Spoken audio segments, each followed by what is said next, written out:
मिलने का एक माध्यम जरूर बनाए हैं, लेकिन इसका मकसद यही है कि प्रत्येक गांव में हमारा धूमकुड़िया व्यवस्था पुनर्स्थापित हो और वहाँ पर से हमारे बच्चे वहाँ पर जान पाए।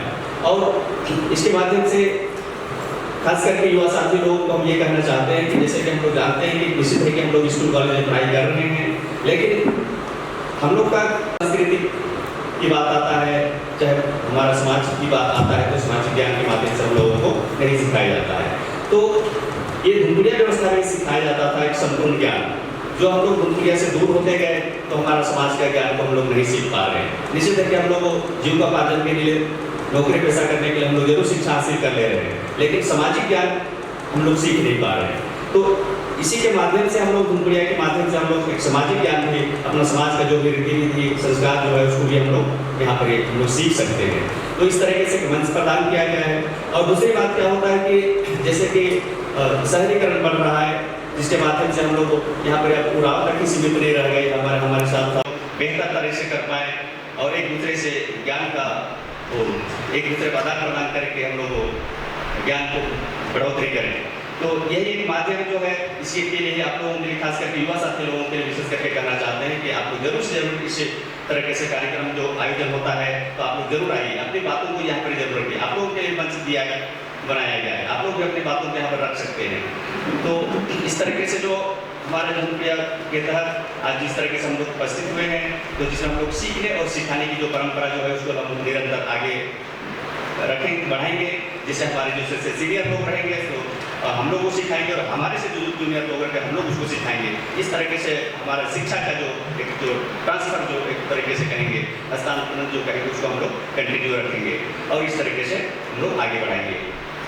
तो आज इस कार्यक्रम में आए हुए छात्र छात्राएं, अभिभावकों को बहुत बहुत स्वागत है और इसके माध्यम से। और आज मेरी ये स्थिति हुई है कि मैं समाज को कुछ देने की स्थिति है। जिस समाज के नाम से, जिस समाज हमें इस स्टेज में पहुंचाया है और आज हम लोग उस स्टेज में आ गए हैं कि उस समाज को हम पे करने की स्थिति में है, तो हम लोग क्यों नहीं एक तरह का जो संगठन बनाए, एक समिति बनाए, जो मेरा जो गांव घर में जो रह रहा है उस समाज जो अशिक्षित है, पढ़ा लिखा नहीं है, जानकारी का अभाव है, तो उन लोग के जो मेरा मूल समाज है तो उसके लिए हम लोग कुछ करें। इसी चिंतन मनन के साथ में हम लोग ने एक बुद्धिजीवी वर्ग, पढ़े लिखे लोगों का एक सामाजिक संस्था बनाने का निश्चय किए और ये भी मन में आया कि भाई जब तक ये समाज संगठन हम लोग बनाए और अगर हम लोग इसको शहर तक ही सीमित रखें तो उसका कोई मतलब नहीं, क्योंकि मेरा एक मास पॉपुलेशन, मेरा समाज के अधिकांश हिस्सा जो अशिक्षित है, जानकारी का अभाव है, गांव देहात में रहता है, उससे जब तक हम लोग नहीं जुड़े और उनको जब हम अपने आप हमसे नहीं जोड़े तब तक हम लोग का प्रयास निरर्थक रहेगा।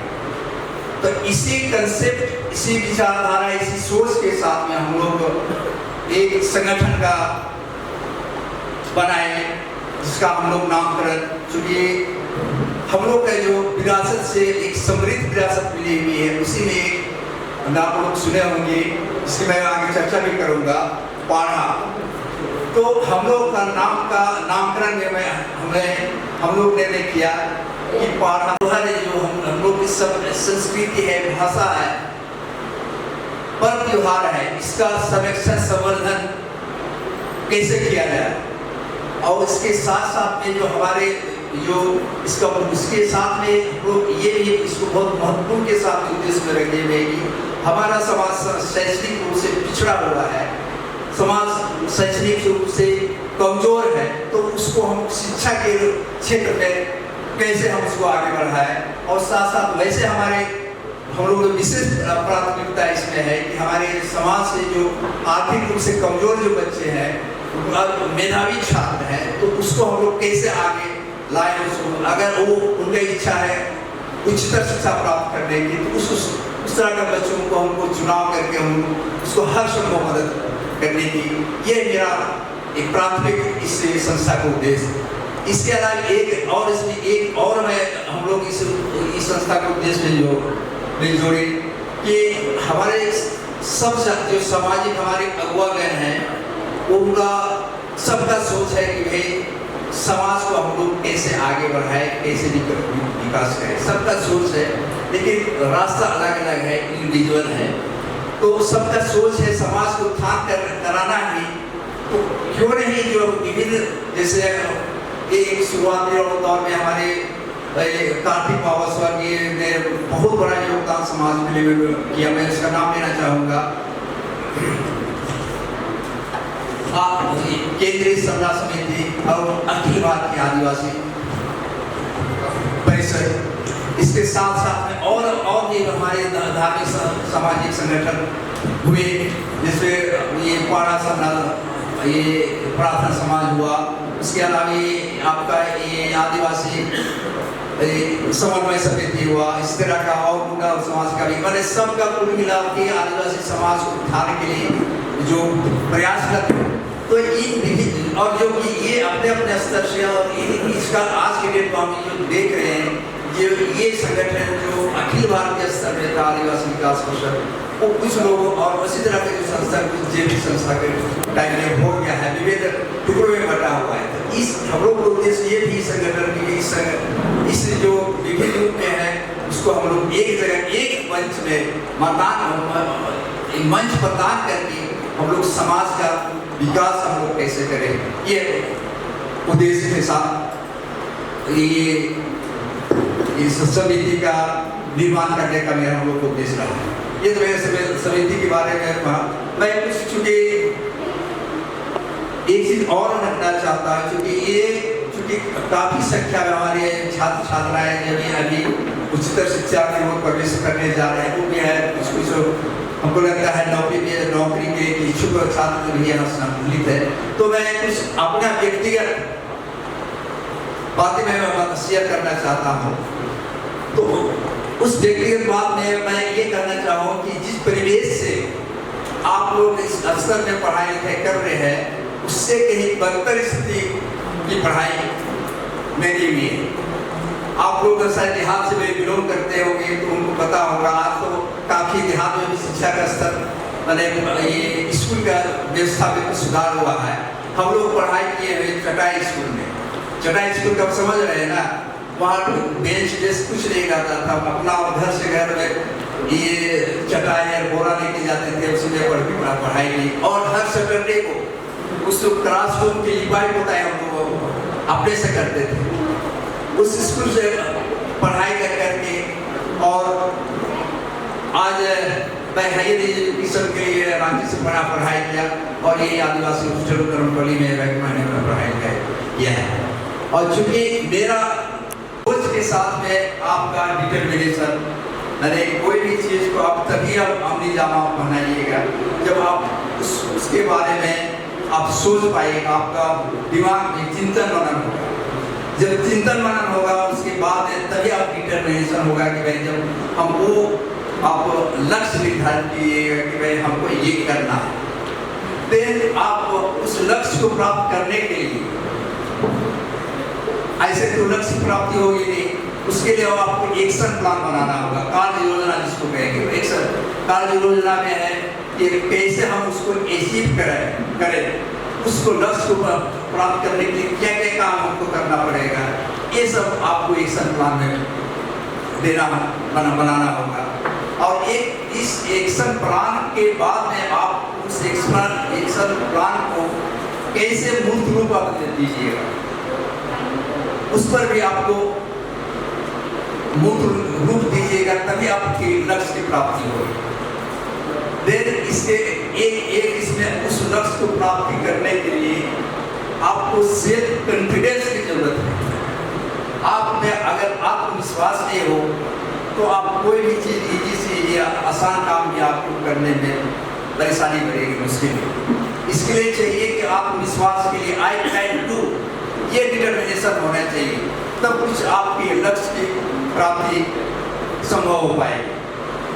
इसके अलावे आपको जिस क्षेत्र में भी आप करना चाह रहे हैं, जानना चाह रहे हैं, तो उसका आप बेसिक नॉलेज आपको करना होगा।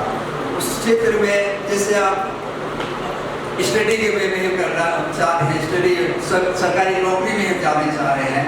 सरकारी नौकरी भी है, सिविल सर्विस है, आपका बीपीसी है, बैंकिंग है, रेलवे है, इस तरह, या फिर आज अब अभी जो न्यू कमर्स में काफ़ी क्रेज बढ़ा है। इधर हाल के दिनों हम के समय में इंजीनियरिंग, मेडिकल, इन्हें मैंने बहुत संपन्न जिनकी यहाँ सफलता रहती थी वही बच्चे सब करते थे। आज तो हर कॉमन में मैंने बहुत कॉमन चीज़ हो गया भाई, मेडिकल करना हर बच्चा, और पेरेंट्स भी यही सोचता है कि मेरा बच्चा इंजीनियर बने, मेरा बच्चा डॉक्टर बने। तो इसके लिए कैट और नीट की कैसे तैयारी करें, इसके लिए भी जरूरी है आपका उस क्षेत्र में क्या उससे क्षेत्र ये आपको रीड करना है, डॉक्टर बनना है, इंजीनियर बनना है, तो क्या क्या बेसिक में ट्रेनिंग कर सकता है, इसको आपको चुकाव करना होगा। हालांकि आज के डेट में मीडिया के मास मीडिया इतना है और इतना कुछ इंस्टीट्यूट वगैरह है, काफ़ी अच्छा इजीली उपलब्ध हो जाता है, ये थोड़ा आसान कर दिया।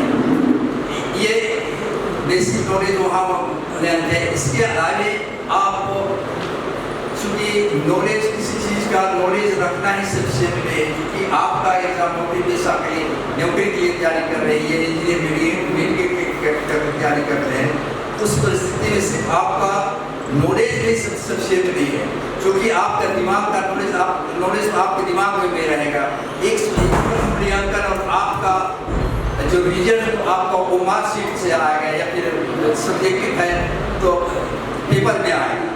तो इसके लिए नॉलेज के अलावा आपको रिटर्न प्रैक्टिस भी चाहिए, बार प्रैक्टिस चाहिए। अगर आपको सहूलियत हो या तो आपका टेस्ट सीरीज वगैरह का लेके उसका मदद कर सकते हैं। तो इसलिए नॉलेज जानना जब से ज़्यादा बड़ा है, आपको किताब में ये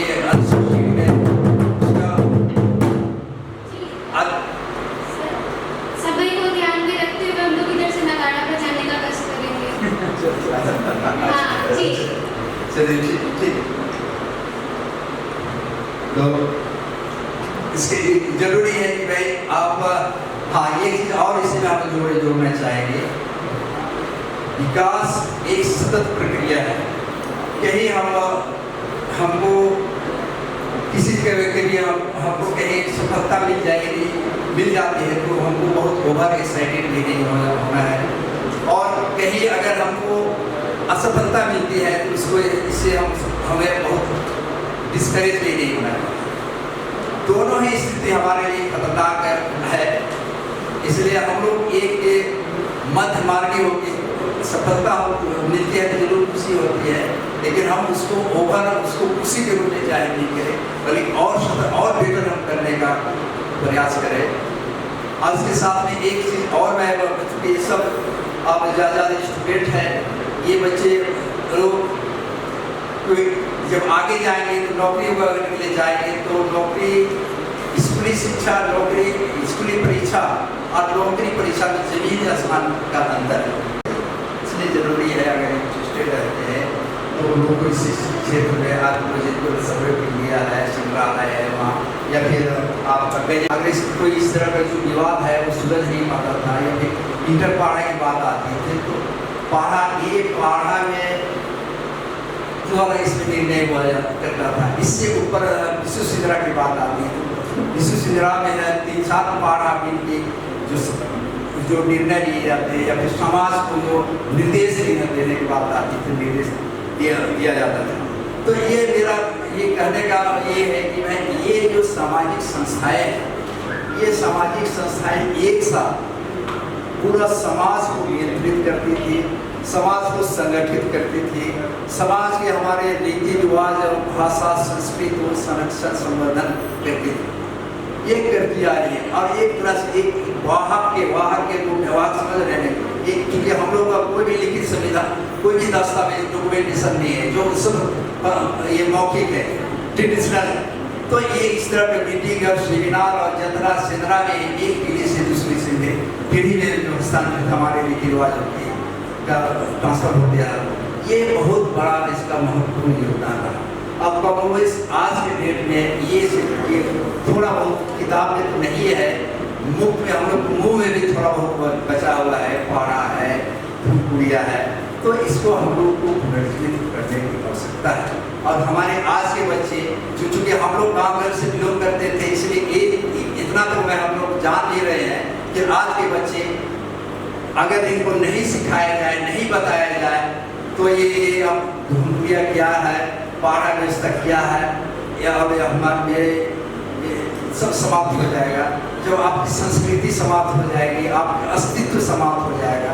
इसलिए जरूरी है कि इस सामाजिक व्यवस्था को हम लोग को एक नए सिरे से पुनर्जीवित करने का, इसमें आप लोगों का, युवा पीढ़ी का बहुत बड़ा योगदान रहेगा। इसके साथ योगदान रहेगा। इसके साथ में एक चीज़ और हम कहना चाहेंगे कि हम लोग जो आप ये जो हम लोग के ऊपर जो शोषण, अत्याचार और जमीन जल जंगल जो हमारे नैसर्गिक अधिकार रहा है, जल जंगल जमीन की, उस पर जो हमला हो रहा है, लूट खसूट हो रहा है, तो उसके पीछे एक बहुत बड़ा कारण है कि ये हमारी सामाजिक संस्थाएं एक तरह से विप्राय हो गई और हम लोग सामूहिक रूप से विरोध करने की स्थिति में नहीं है।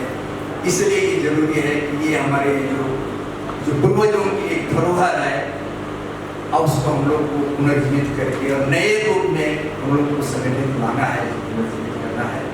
चलिए, आप लोगों ने बहुत प्रशंसनीय ये मैंने सुना, आप लोगों को धन्यवाद देना चाहूँगा। और चूँकि मैं मानवीय की बात है, आने वाले समय में अगर झारखंड मिलता है तो हम आदिवासियों को क्या मिलेगा, क्या फायदा होगा, ये बहुत बड़ा सवाल था आंदोलनकारी छात्र छात्राओं के बीच। क्योंकि जो बिहार से झारखंड अलग बना है, झारखंड स्टेट बनने के बाद भी जो व्यवस्था बिहार में थी वही व्यवस्था आज भी है। कोई बदलाव हुआ है क्या? जब कोई बदलाव नहीं हुआ तो हम झारखंड लेके आखिर हमको क्या मिला, हम आदिवासियों को क्या मिला? जो पूरा समाज, पूरा बच्चे बूढ़े सब लोग लगे थे इस झारखंड अलग में, क्या फायदा हुआ? क्योंकि जो व्यवस्था वही टेक्नोक्रेट, वही ब्यूरोक्रेट, वही चपरासी, वही IAS IPS सब सिस्टम जो बिहार में था, आज झारखंड में भी वही सिस्टम है। तो झारखंड अलग प्राप्त होकर हमको क्या मिला, हम आदिवासियों को क्या मिला, ये बहुत बड़ा सवाल है। जब आंदोलनकारी छात्रों ने ये सवाल उठाया तो आंदोलनकारी छात्रों ने ही जवाब दिया कि हम आदिवासियों के पास दो चीज है, एक हमारी भाषा है और एक हमारी संस्कृति है। अगर ये भाषा और संस्कृति अगर बच जाती है नए झारखंड में, तो हम लोग कहेंगे कि झारखंड अलग प्रांत का जो आंदोलन था वो सफल हुआ। तो क्या भाषा और संस्कृति बचने और बचाने के लिए अभी तक कोई विशेष काम हो पाया है क्या? आप लोग जवाब दीजिए। आप लोग को लगता है कि भाषा और संस्कृति बच रही है इस नए झारखंड में? नहीं। अब जोर से बोलिए, बच रही है कि टीम धोपिया का यंग लोग नहीं बोल पाएंगे तो नहीं समझ पाएंगे तो कौन समझेगा? अगर आज 24 साल हो गया, मैं 23 साल बीत गया झारखंड बने हुए, तो इसके बाद भी हम अपनी भाषा संस्कृति को बचाने के लिए कोई कारगर कदम नहीं उठा पाए हैं, तो फिर हमारा अलग राज्य लेने का क्या फायदा होगा? शायद ये सवाल सब लोग जवाब देने की स्थिति में नहीं है, चाहे नहीं बोल पा रहे हैं। लेकिन झारखंड सरकार ने भी राज्य बनने के बाद काम किया गया है झारखंड सरकार के द्वारा, लेकिन समाज में जितनी तेजी आने चाहिए थी वो तेजी नहीं हो पाया। झारखंड सरकार ने 2002 में ही ये एक नया सिलेबस लागू किया। 2002 में ही एक नया सिलेबस लागू किया जिसमें कहा गया कि आप हिंदी पढ़ो और अंग्रेजी पढ़ो और तीसरी भाषा के में अपनी मातृभाषा पढ़ोगे। 2002 में क्या अभी 2024 में हम लोग तैयार हो पाए हैं? नहीं। अगर नहीं हो पाए हैं तो कौन कर देगा इसको? ये समाज के लोगों को ही करना पड़ेगा। अभी स्थिति हम लोग इसमें परीक्षा लिखे, उसमें हिंदी पढ़े, अंग्रेजी पढ़े और तीसरी भाषा के रूप में हम लोग संस्कृत पढ़ के आए। तो क्या अभी भी हम लोग संस्कृत पढ़ने के लिए ही तैयारी में हैं? अगर उसी संस्कृत को ही तीसरी भाषा के रूप में पढ़ने के लिए तैयारी है, तब तो भाई सब लोग अपना मोटिया बांध के घर में बैठ जाना पड़ेगा सर। अगर तीसरी भाषा के रूप में हम अपना मातृभाषा पढ़ने और पढ़ाने के लिए तैयार नहीं होंगे तो ये समाज सशक्तिकरण की ओर नहीं जा पाएगा। क्योंकि संस्कृति तभी बचेगी जब उसकी भाषा बचेगी। बहुत स्पष्ट है, संस्कृति तभी बचेगी जब उसकी भाषा बचेगी, और भाषा तभी बचेगी जब उसको स्कूलों में पढ़ाई लिखाई करवाया जाएगा। अभी के इस ग्लोबल पीरियड में अगर स्कूली सिस्टम में नहीं आएगा तो हम लोग बचा पाने की स्थिति में नहीं है। लेकिन केंद्र सरकार ने भी 2000 न्यू एजुकेशन पॉलिसी 2020 लागू कर दिया है, जिसको झारखंड सरकार ने 2022 में ये लागू कर दिया। झारखंड सरकार कह रही है कि मातृभाषा नहीं, जैसे समाज शास्त्र पढ़ाया जाता है, एक आदमी के लिए, एक मनुष्य के लिए आवश्यकता है रोटी कपड़ा और मकान। क्या है? रोटी कपड़ा और मकान। आप लोग ने जो पेपर में दिया होगा सब चीज लिखा हुआ है इसमें, रोटी कपड़ा मकान। लेकिन वही लोग कहता है, एक सिविलाइज जो अपने को अपग्रेडेड मानता है, वो कहता है कि नहीं, और तीन चीज की जरूरत है। पहला है रोटी कपड़ा मकान, और स्वास्थ्य, शिक्षा और अध्यात्म। यानी एक विकसित मनुष्य के लिए 6 चीज को आवश्यक माना गया है, मानता है लोग। रोटी कपड़ा मकान, इसके लिए हमारे पूर्वजों ने कभी भी किसी के पास भीख नहीं मांगा। जब तक रहे बाल गियर कि मल्ला तो मल्ला होएगा, इसका गुल्लम नहीं। बाल गियर का मल्ला, बाल गियर का मल्ला। और इन्ना नामे के नाटक, इस कानून कागज ब्लॉक ऑफिस चाहे वीडियो ऑफिस चाहे डीसी ऑफिस मिले बाबा बता कमला। तो ये कॉन्फिडेंस नमे पुरखन दूसर जे रक्षा अधिक नमन बचा बनना रही, और इसका डहरे हकू असल होएगा। तो हमारे पूर्वजों के पास क्या था? तो क्या वो 6 आवश्यकता हमारे पूर्वजों के पास था कि नहीं? जैसे हाँ, एक सवाल और करेंगे। ये आंदोलन के समय ये उठा था कि जिस समय हमारे पूर्वजों के पास स्कूल, कॉलेज, थाना, पुलिस, कोर्ट, कचहरी, मंदिर, मस्जिद, गिरजा नहीं पहुंचा था, उस समय कौन सा ऐसा ताकत या कौन सी ऐसी व्यवस्था थी जिसके आधार पर हम सबों के पूर्वजों ने हम लोग को इतना दूर लाया? अगर हम लोग उन सारी व्यवस्था को, उस सारी ताकत को अगर हम लोग संभाल लेंगे, जमा कर लेंगे या उसको सशक्तिकरण कर लेंगे, तो शायद हम लोग को आज ये दौर, ये दुर्गति शायद हम लोग जिसको हम लोग देख पा रहे हैं उसको नहीं होगा। तो वो चीज क्या?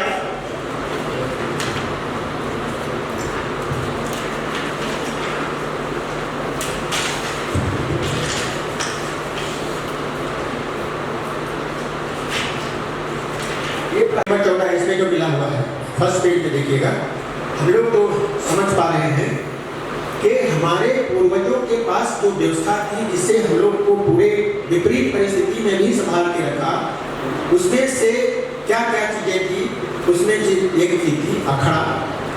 इतना नाम अखड़ा बेचना मुकत खने डंडी बल्ला लगता, इतना नाम अखड़ा बेचना मुकत खने डंडी बल्ला लगता।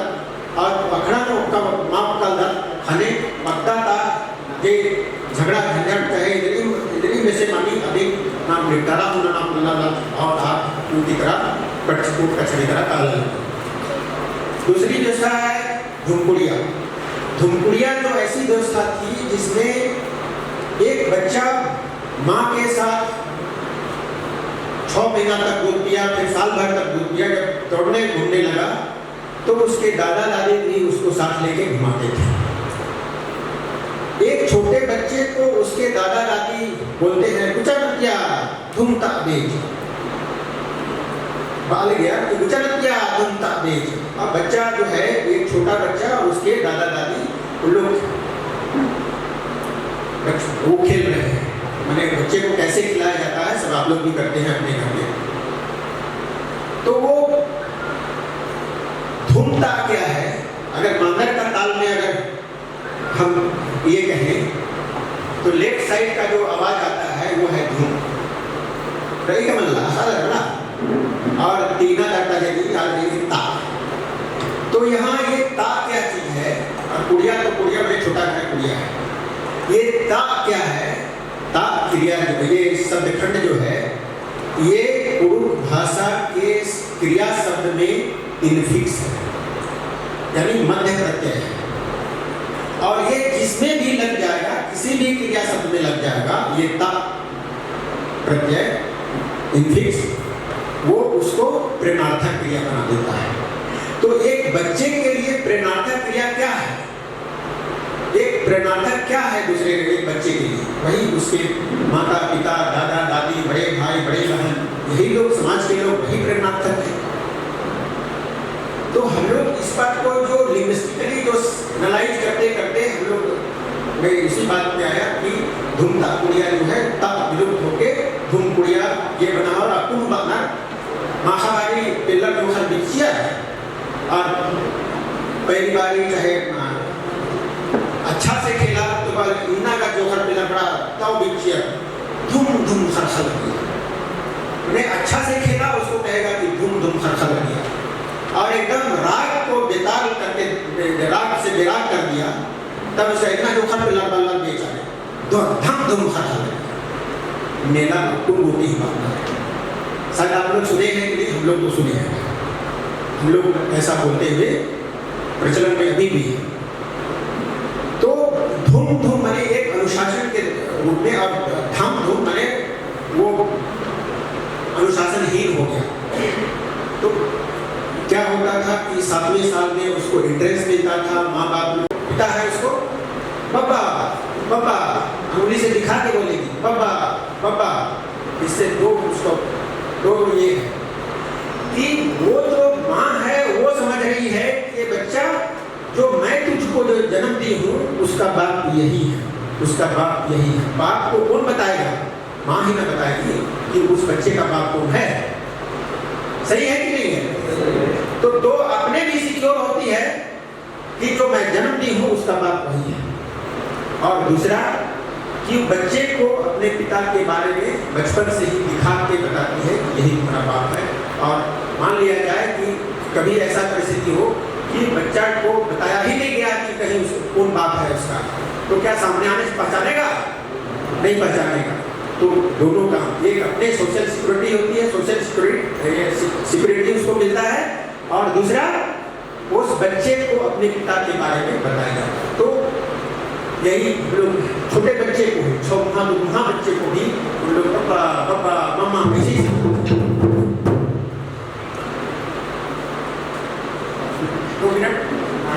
तो ये जो साइंस है तब हम समझे जब हम मेडिकल ग्रेजुएट होकर चाइल्ड स्पेशलिस्ट बने, रिम्स में हम 4 साल काम किए, तब हमको समझ में आया कि हम लोग का पुरखा जो काम कर रहा है निश्चित रूप से विशुद्ध साइंटिफिक। वो क्यों बच्चा जो है वो पवर ही पापा पापा मामा ही क्यों सिखाता है? इसलिए सिखाता है कि जन्म के बाद जो बच्चा दूध पीता है, माँ का छाती पकड़ के दूध पीता है, तो उसका ओठ मजबूत होता है, और ओठ के सड़ने से जो ध्वनि उत्पन्न होती है वही पवर है, और वही इसीलिए पापा पापा मामा ऐसे सिखाएगा।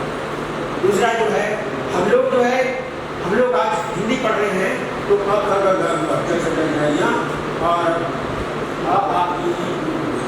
कभी आपको बता पाएंगे कि ये जो है कखरा जो है हिंदी का कखरा ये विशुद्ध वैदिक है, इसका आधार विशुद्ध वैदिक है, और इसमें मूल स्वर 3 है और ये देव का प्रतीक है। लेकिन यूनिवर्सिटी की पढ़ाई में ये कहीं नहीं बताया जाता है। ये जहाँ संस्कृत की पढ़ाई होती है, संस्कृत जो वेद और व्याकरण जहाँ पढ़ाई होती है वहाँ पर ये पढ़ाई जाता है। जैसे झारखंड के कॉलेज में चाहे झारखंड की यूनिवर्सिटी में संस्कृत का 3 पाठ पढ़ाया जाता है। संस्कृत में साहित्य, दर्शन और ज्योतिष। इसीलिए हम लोग अगर व्याकरण में पूछने जाएंगे किसी से तो कोई नहीं बताएगा, वेद पर पूछने जाएंगे तो कोई नहीं बताएगा। तो यहाँ हम लोग इसलिए उसका जो आधार रहा है उस तरह का है। तो आप कहेंगे कि तोरण सिंह का क्या आधार है? तो वही आधार है जो समाज में है। लोग समाज में हम लोग का ऐसे ही हम लोग ट्रेनिंग देते हैं और वो विशुद्ध वैसे ही है। ये तो महर्षि पाणिनि ने हिंदी व्याकरण में संस्कृत व्याकरण का आधार लेके बताया और उसमें हम लोग तालव्य और मूर्धन्य वो सब हम लोग को पढ़ा दिया गया है ना। लेकिन हम लोग का उससे भी महर्षि पाणिनि को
क्षेत्र में काम करने की आवश्यकता है और बिल्कुल निश्चित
मुस्लिम को मिला, ईसाई को मिला, उसके बाद 1935 से 37 के बीच शेड्यूल कास्ट को मिला और जब देश आजाद होने के बाद संविधान लिखा जाने लगा तो SC, ST, OBC को आरक्षण मिला।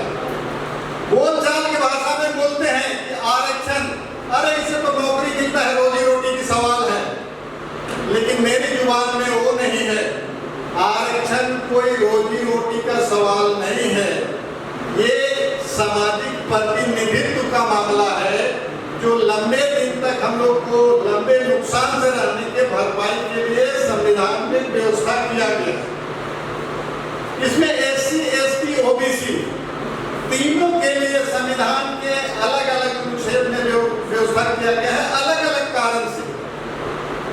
संविधान के 340 अनुच्छेद में बोलता है कि सामाजिक और शैक्षणिक पिछड़ापन के कारण OBC को आरक्षण दिया गया। 341 के अनुसार से सामाजिक और छुआछूत के कारण शेड्यूल कास्ट को दिया गया और आदिवासी को सांस्कृतिक भिन्नता के कारण दिया गया। तो हम लोग को SC, ST, OBC को आरक्षण देने का प्रावधान ही विभिन्न तरीके से किया गया। अब रही बात कि आरक्षण कितने तरह के होते हैं। आरक्षण हमको मिला है 4 तरह की आरक्षण मिली। शिक्षा के लिए आरक्षण, नौकरी के लिए आरक्षण, प्रमोशन के लिए आरक्षण और राजनीतिक आरक्षण। अनुच्छेद 15(4) के अनुसार से शिक्षा के लिए आपको दिया, 16(4)A(B) के तहत आपको दे दिया नौकरी और प्रमोशन के लिए। उसी तरह से 330 में MP के लिए रिजर्वेशन दिया गया, 332 में MLA के लिए और 234 में बोलता है कि ये पंचायती राज व्यवस्था के लिए।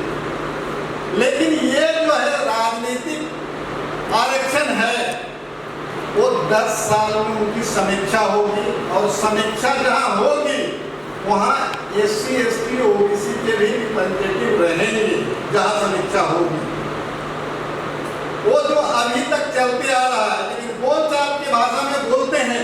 डॉक्टर साहब ने बहुत कड़ा बात कहे कि आरक्षण को 10 साल के लिए था, 10 साल के लिए था। आरक्षण 10 साल के लिए नहीं, राजनीतिक आरक्षण 10 साल के लिए है, जिसको कि आगे बढ़ाते बढ़ाते अभी तक आया। बाकी तीनों आरक्षण है, जब तक समाज में हम बराबरी में नहीं आ जाते हैं तब तक वो लगस्ते चलते रहेंगे। या तो हम लोग सामाजिक रूप से समानता के बराबर ले आएंगे, स्थिति हमारी यही है। आरक्षण जो भी हुआ, हमारे लोग पढ़े लिखे नहीं थे, नियम कानून बना, लेकिन उसको लागू करने वाले दूसरे रहे, जो अभी भी चल रहा है।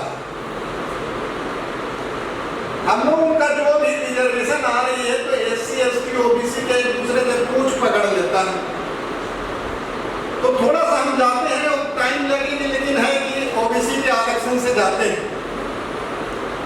पहला 340 में OBC को दिया, 341 में SC को दिया, 342 में ST को दिया। लेकिन ये लोग शेड्यूल्ड नहीं हो पाए थे OBC, जिसके कारण की काका कालेकर कमेटी 1953 में लेके आया और 1955 में उन्होंने रिपोर्ट सबमिट किया। लेकिन वहां पर जो भी हमारे रिप्रेजेंटेटिव थे OBC के, वो लोग कोई आवाज नहीं उठाए। तो जो उनका विषय था, जांच समिति का दिया हुआ था, वो साइड में रख दिया। ये बहुत अंतराल जाने के बाद 1969 में कुछ बातें आई, लोग सामने लाया बात को, लेकिन बात वहां नहीं बनी। 1977 में जनता पार्टी बनी। जनता पार्टी ने अपने मैनिफेस्टो में डाला कि यदि मेरी सरकार बनेगी तो हम OBC को आरक्षण देंगे, और वो सरकार बनी जनसंघ के सपोर्ट से, अटल बिहारी वाजपेयी के सपोर्ट से। जब इन्होंने मांगने के लिए गया तो उन्होंने कहा कि नहीं, ये बहुत पुराना हो गया, इसके लिए नया कमेटी बनाते हैं। और एक नया कमेटी उन्होंने बनवा दिया, BP मंडल कमीशन में बैठा दिया। BP मंडल इतने तेज थे कि उन्होंने एक साल में 3743 जातियों को जोड़ के अपना रिपोर्ट सबमिट 80 में कर दिया। जब ये देखने की बात हुई कि ये पोजीशन आ गई कि OBC को आरक्षण देंगे, तो राजनीतिक रूप से जो हमको सपोर्ट मिलती है, ये लोग एक साइड हो जाएगा तो हम लोग लूजर रह जाएंगे। ये सरकार को गिरा दिया, ये जहां के तहां रह गया। फिर ये 1989 में जब आती है जनता दल, जिसमें BP सिंह की सरकार आई, उन्होंने अपना मैनिफेस्टो में दिया कि मेरी सरकार बनेगी तो OBC को आरक्षण देंगे। और दुर्भाग्य की बात है, उस समय भी भारतीय जनता पार्टी के सहयोग से वो प्राइम मिनिस्टर बने, जिसका नेतृत्व कर रहे थे अटल बिहारी वाजपेयी। उन्होंने सितंबर 1990 को डिक्लेयर कर दिया कि हम ओबीसी को आरक्षण दे दिए। इतना बोलना था और सारनाथ से ए.के. आडवाणी का रथ चल गया अयोध्या के लिए और 90 दिसंबर में वहां पर बाबरी मस्जिद गिर गई।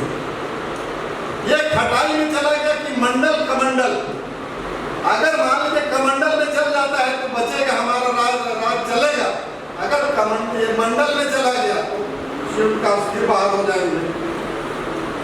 ये होने के बाद में Indira Sahni versus union of India case हो गया सुप्रीम कोर्ट में और 9 जज का जजमेंट आई, जिसमें कंडीशन दिया गया कि रिजर्वेशन यही होगा कि 50% से ज्यादा नहीं होगा रिजर्वेशन एसटी एससी ओबीसी मिला के, और क्रीमी लेयर लागू होगा। ओबीसी के लिए 52% है 1931 के हिसाब से, तो 27% की आरक्षण मिलेगा। इसमें हम लोग को हानि होगी एससी एंड एसटी को कि पहले मिलता था, कोई लिमिट नहीं था 50% से, लेकिन इसमें 50% में हम लोग को बांध दिया। सुना जाए कम है, पर ऑर्गेनाइजर्स की जो समय सीमा है उसको सम्मान रखते हुए मैं अपना छोटा सा, हमारा आदमी वहाँ बैठ के काम नहीं कर रहा है या भी कुछ हो रहा है क्या, इसको रेक्टिफाई करने के लिए क्या कुछ प्रयास एज कॉमन पीपल हम लोग कुछ कर सकते हैं, या ये भी पूरा जो है प्रशासनिक तंत्र के अंदर ही आता है? धन्यवाद। नहीं कर सकते हैं, ये फिफ्थ शेड्यूल एरिया है, इसलिए ट्राइबल हित के लिए स्पेशल कानून हम बना सकते हैं। आपने बहुत सही क्वेश्चन की है कि हर एक विभाग में एक एसटी एससी या एसटी का सेल खुला हुआ है। आपकी सवाल में मैं फिर सवाल कर रहा हूँ कि रांची यूनिवर्सिटी वहाँ एससी एसटी सेल चलता है, वहाँ इंचार्ज भी हैं।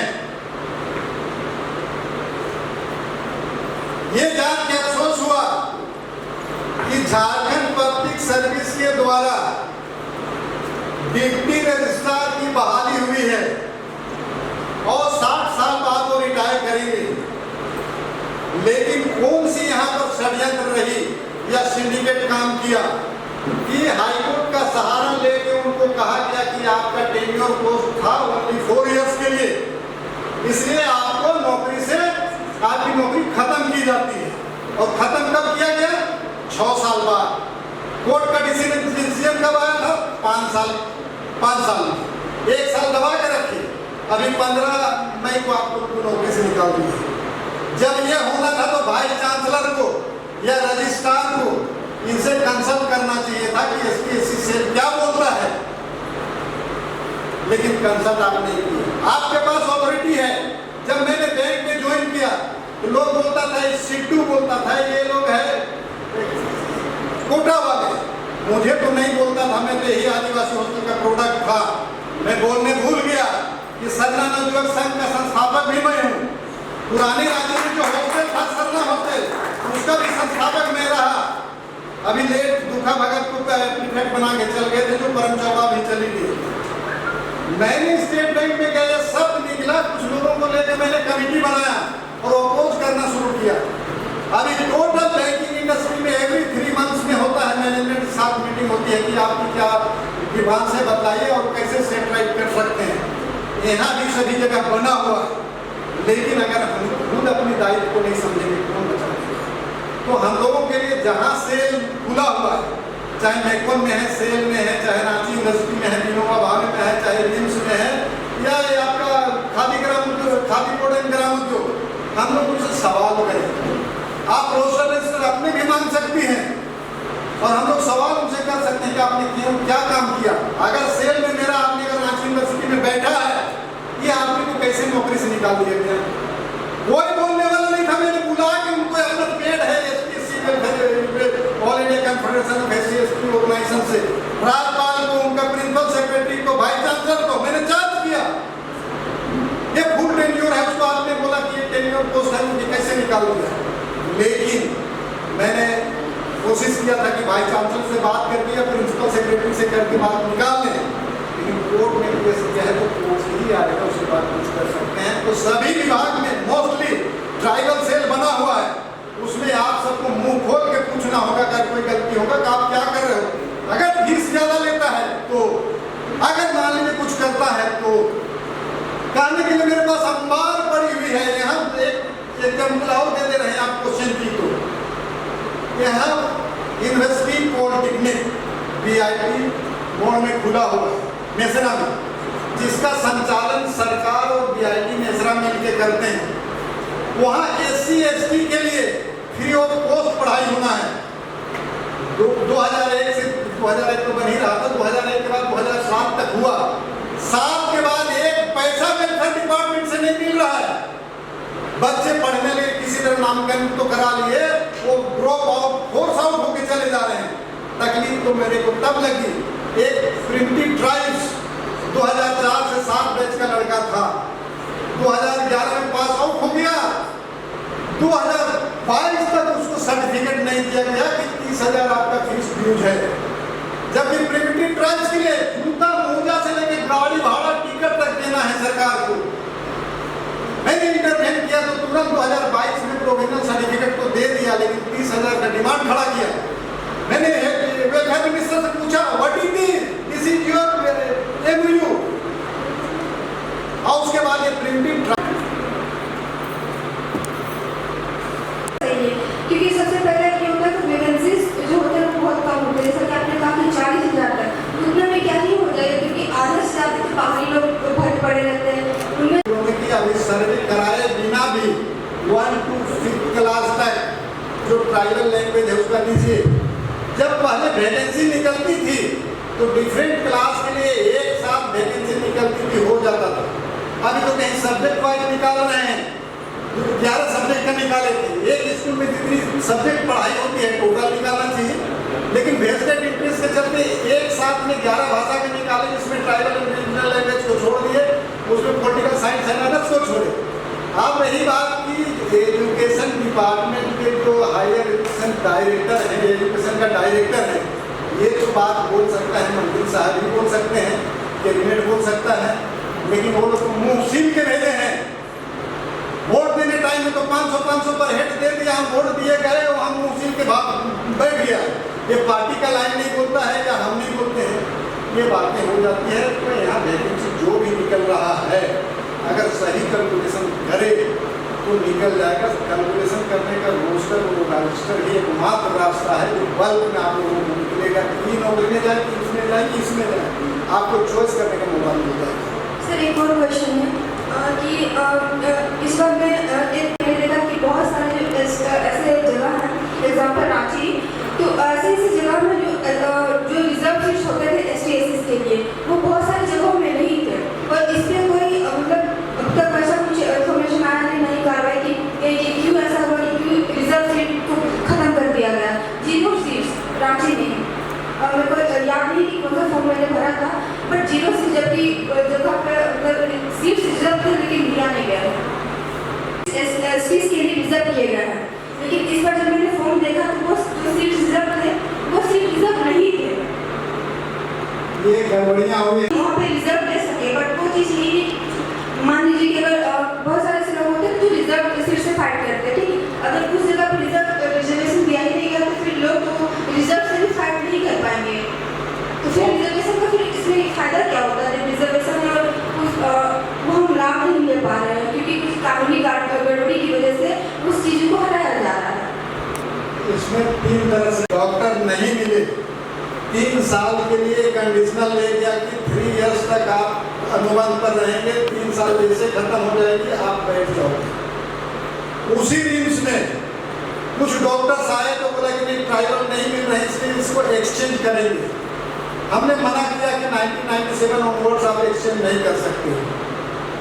रही बात कि हाँ ट्राइबल के लिए वैकेंसी था और फिर अनरिजर्व कैसे हो गया, एज पर रूल 1997 के अनुसार उसको एक्सचेंज नहीं कर सकते हैं। ट्राइबल का है चाहे शेड्यूल कास्ट का है, OBC का, वो खड़ा रहेगा, बैकलॉग में जाएगा, खत्म नहीं कर सकते हैं। इसको इंक्वायरी करने कराने की जरूरत है, इस तरह की बातें हैं। यही चीज की जरूरत है कि कुछ दिखा रहे हैं, कुछ नहीं हो रहा है। एजुकेशन डिपार्टमेंट को ही लगाया, अभी 10 रांची यहाँ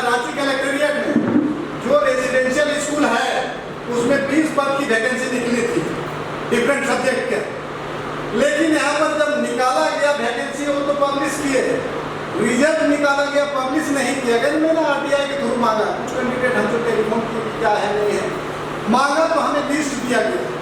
लिस्ट जब दिया गया तो देख रहे हैं कि जो भी या तो वेलफेयर डिपार्टमेंट में काम कर रहे हैं या तो रेसिडेंशियल स्कूल में काम कर रहे हैं, उसी का भाई भतीजा दामाद को सबको ले लिया, 17 आदमी को काम दे दिया। हमने उसका विरोध किया कि रोस्टर रजिस्टर के जो मेंटेन करते हैं रिजर्वेशन को आना चाहिए।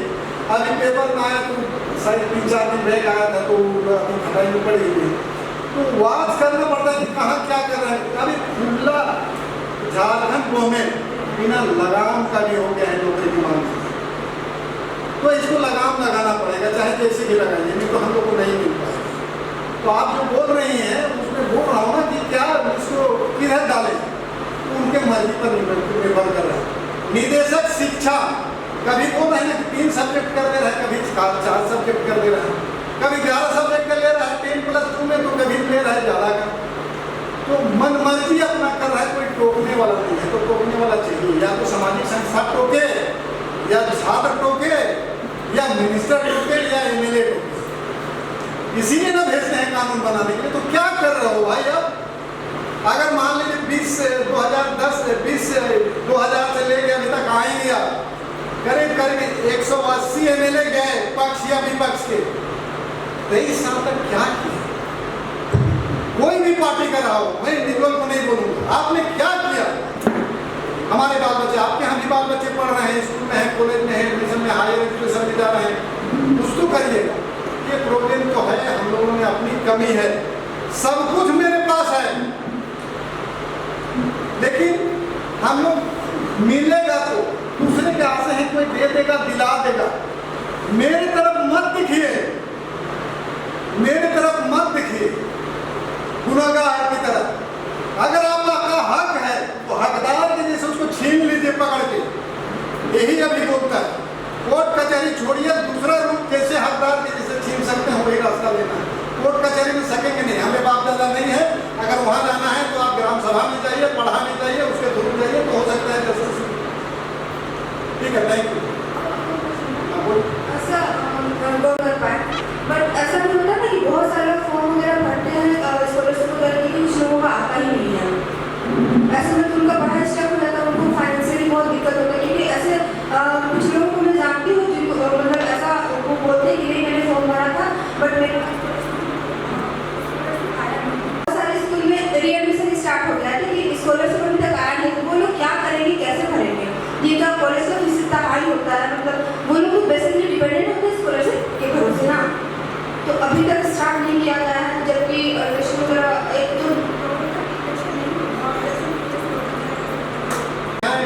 वेलफेयर मिनिस्टर रहे, उनका काम देखना है कि स्टाइपेंड कैसे मिलेगा। दुख की बात है 2016 में रूल यही बोलता है कि जो जहाँ है जितनी खर्च हो रही है उतना सरकार को देना है स्टाइपेंड के रूप में। 2016 में बीजेपी की सरकार थी, इनको रोक के रख दिया 50,000 लिमिट में। स्टेट गवर्नमेंट का जो आपका स्टाइपेंड थी, सेंट्रल का जितना खर्च है सेंट्रल देगा, उसमें दिक्कत नहीं है। यहाँ पर एक दूसरे कास्ट में यहाँ सेक्रेटरी वेलफेयर की बैठी थी, 50,000 कर दी, सब मुख्य कमेटी में बैठे थे, ओके कर दिया। हमने लड़ते लड़ते 15 नवंबर 2022 को इसको 1 लाख करवाए। हम बहुत बहादुर हैं, 100 बात नहीं कि 1 लाख एक बार में नहीं बढ़ा रहा। मेरा यही टारगेट था कि जितना खर्च होता है उतना आप दीजिए। ये काम है वेलफेयर मिनिस्टर का काम है, वेलफेयर डिपार्टमेंट का काम है। तो सवाल है कि डिस्ट्रिक्ट वेलफेयर ऑफिसर है, ब्लॉक वेलफेयर ऑफिसर है, उसके बाद भी गड़बड़ियाँ कहाँ हो रही है? फिर बैंक में अकाउंट खोल के डायरेक्ट उसे अकाउंट में स्टाइपेंड जाना है, कहीं ना कहीं तो गड़बड़ियाँ हैं। तो गड़बड़ियाँ कहाँ? सरकार में गड़बड़ियाँ हैं। सरकार ठीक हो जाए तो सब ठीक हो जाएगा। हमारे बच्चों को बहुत दुख की बात है। हम लोगों ने एक जागृति परिषद बनाया था, एक IAS थे विनोद किस्पोटा जी, वेदी डुमडुम वगैरह, सीता लोगा में नदर्स मिल के कि जो आज से जनजातीय भाषा शिक्षण की नियुक्ति होती रही है, लेकिन जनसंख्या के आधार पर भाषा शिक्षक में शिक्षकों की इतना प्रतिनिधित्व मिलना चाहिए था, नहीं हुआ। अभी वर्तमान में पहला क्लास से 5 क्लास तक भाषा शिक्षक की नियुक्ति का सरकार सर्वे करा रही है और विद्यालय से सर्वे रिपोर्ट मांग रही है।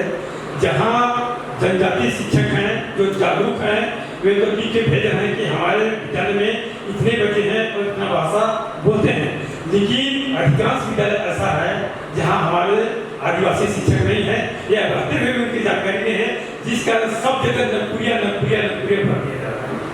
दूसरा, शिक्षक का कोई भी पद आचार्य का पद नहीं होता है, लेकिन अभी जो शिक्षक पद का नियुक्ति कर रही है उसका पद का नाम रखा है आचार्य, जो कि संस्कृत पद है। वह शिक्षकों के साथ पद के साथ यह थोपा जा रहा है।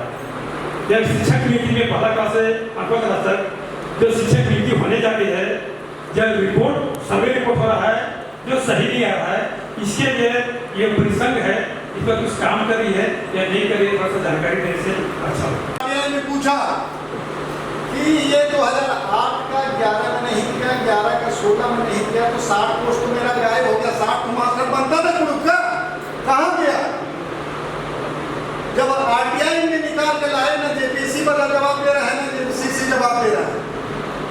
जब मैंने उससे पूछा कि भाई आपका वैकेंसी का डिटेल दीजिए, तो आरटीआई डाला मैंने नागपुर में, नागपुर भेज दिया वहाँ।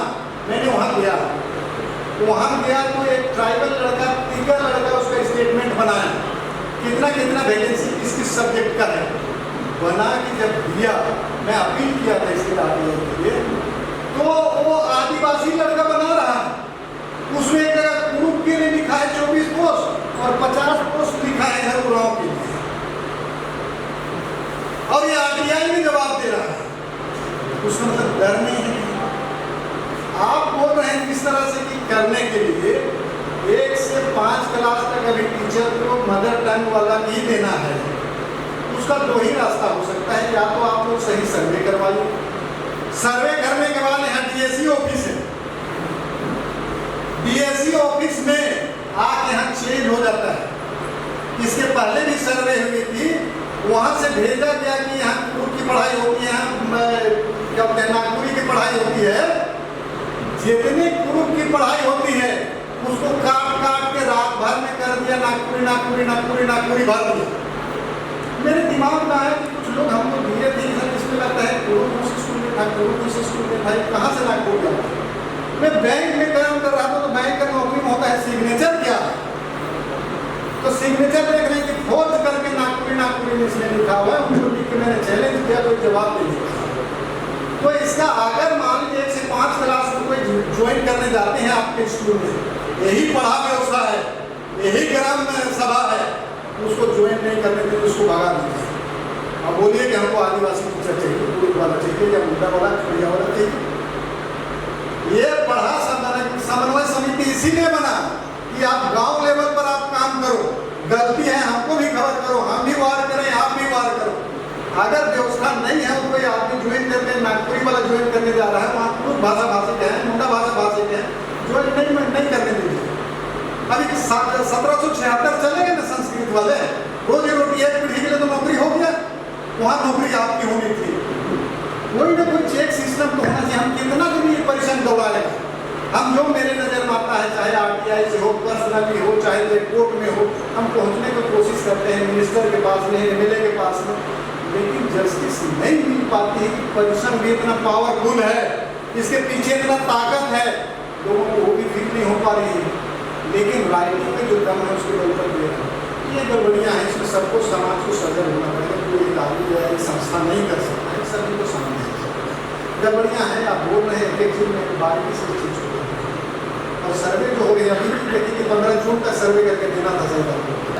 लेकिन अभी जो स्कूल है 14,000 स्कूल बंद करने की बात आई थी, 9,000 बंद हो गया, फिर 5,000 बंद करा। हम लोगों ने इंटरवेंट किया कि इसको के बच्चों को दूर दराज जंगल में रहते हैं, बच्चे छोटे नहीं जा सकते, 5,000 बचा सके, 9,000 पिछले सरकार में बंद हो गए 2014-19 के बीच में।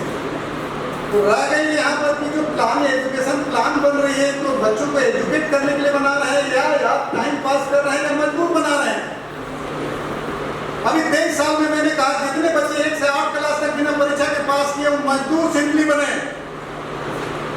नहीं पढ़ पाए, गांव के बच्चे आगे नहीं जा पाए, एक आध का छोड़ के बाकी शहर के बच्चे हैं वही आगे जा रहे हैं पढ़ाई करके। तो सरकार का ये तो नीति में गड़बड़ है। इसी नीति को देखना था आपका MLA को, इसी नीति को देखना था एजुकेशन मिनिस्टर को। ये गड़बड़ियाँ हैं, आपने बहुत सही बात बोला। और हमारा समाज अभी पंगु हो गया 23 साल में, बच्चे नहीं कर पाए। अब भी रांची यूनिवर्सिटी में आप लोग पढ़ते हो, BA में संज्ञा सर्वनाम विशेषण पढ़ाया जा रहा है। ये कौन सी पढ़ाई होगी जो कि हम लोग सारा तीसरा चौथा पांचवा क्लास में पढ़े हुए उस समय करती है। यहाँ पर प्रशिक्षण बिल्कुल निःशुल्क होता है। आपके लिए पढ़ने लिखने की सारी व्यवस्था होती है। ITI में थ्योरी के क्लास होते हैं सप्ताह में 4 घंटे का, बाकी जो बचा समय पूरे प्रैक्टिकल। ITI प्रैक्टिकल विशेष पर ही आधारित है। आप जितना अधिक प्रैक्टिकल करेंगे उतना ही आप में निखार आएगा। कहा जाता है हुनर की ही कदर की जाती है। यदि आपके अंदर में हुनर है तो सभी लोग आपको खोजते हैं, अगर नहीं है तो कोई आपसे पूछता तक नहीं है। ITI में बहुत सारे कोर्स चलते हैं। जनरली कोर्स में आप देखते होंगे मैट्रिक पास करने के बाद या तो हम कॉलेज जाएंगे या पॉलिटेक्निक जाएंगे या कोई मेडिकल क्षेत्र चुनता है, कोई इंजीनियरिंग क्षेत्र, लेकिन ITI क्षेत्र कोई चुनता नहीं है। ITI का कोर्स 6 मंथ्स का है, 1 ईयर का है, 2 इयर्स का है। इसके लिए क्वालिफिकेशन है 8वीं पास, 10वीं पास और इंटरमीडिएट। 8वीं पास कुछ बच्चे जो हायर एजुकेशन तक नहीं जा पा रहे, उनके लिए गवर्नमेंट ने रखा है 8वीं पास, जिसमें वह व्यवसाय है, वह ट्रेड है, welder, wireman, sheet metal worker और भी कुछ ट्रेड है, जिसके माध्यम से आप प्रशिक्षण प्राप्त कर अपना रोजगार प्राप्त कर सकते हैं। 2 साल का कोर्स है। इसमें आपको विशेष तकनीकी शिक्षा दी जाती है ताकि आप उद्योग क्षेत्र में जाकर कुशलतापूर्वक काम कर सकें। यहाँ पर जो पुराना पैटर्न था ITI का ट्रेनिंग का, वह बिल्कुल चेंज हो गया है।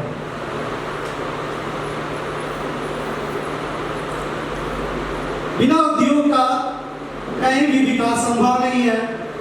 इसलिए जो उद्योग विभाग, जो क्षेत्र के लोग हैं, वो हमारे पास आते हैं और उनके द्वारा अब प्रस्तावित दिया गया है कि आप बच्चों को इस तरह से ट्रेन करें कि हम जो चाहते हैं, जो उत्पादन करना चाहते हैं, उसके हिसाब से बच्चे ट्रेन हो।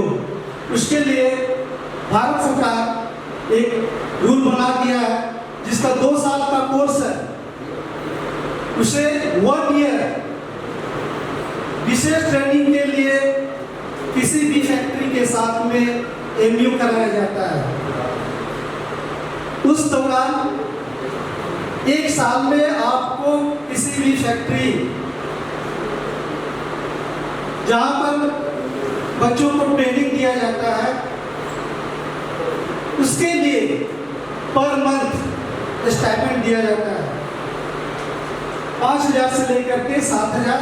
इस तरह से आप ट्रेनिंग कर रहे हैं और कुछ मनी अर्निंग भी कर रहे हैं। जो मनी अर्निंग कर रहे हैं वो आपका पॉकेट मनी हुआ, जिससे आप अपना मेंटेनेंस कर सकते हैं, अच्छा मोबाइल ले सकते हैं।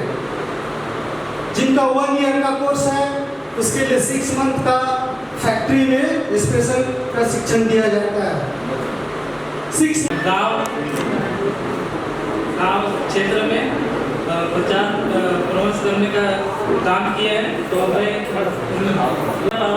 मैं भगवान बिरसा मुंडा जी का एक प्यारा सा क्योंकि मैं थर्मल पदार्थ के आसपास रहता था, तो मुझे पता था कि इलेक्ट्रिकल इंजीनियर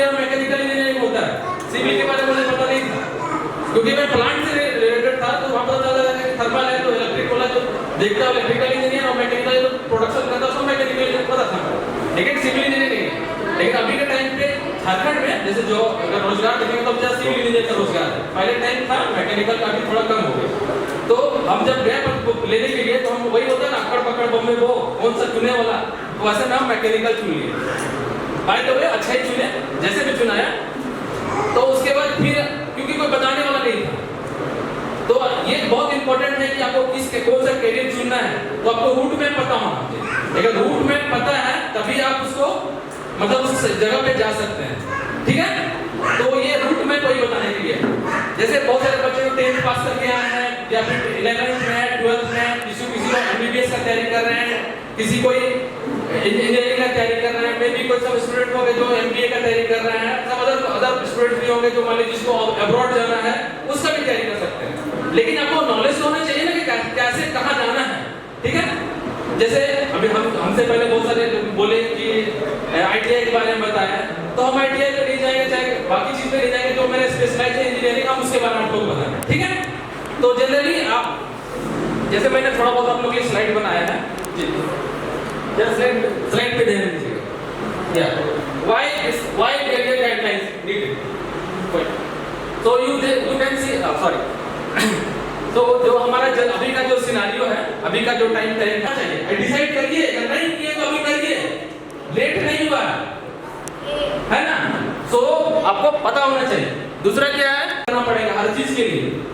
सो बेसिकली हम होता है एक कोर्स जो डायरेक्ट वैकेंसी देता था एनडीए, नेवी, सो एनडीए नेशनल डिफेंस एकेडमी और नेवी नेवल एकेडमी, तो आप इसको 12th के बाद में साइंस बैकग्राउंड से 12th के बाद में आप दे सकते हैं एनडीए, जिसमें आपको डायरेक्ट वैकेंसी ऑफर होता है।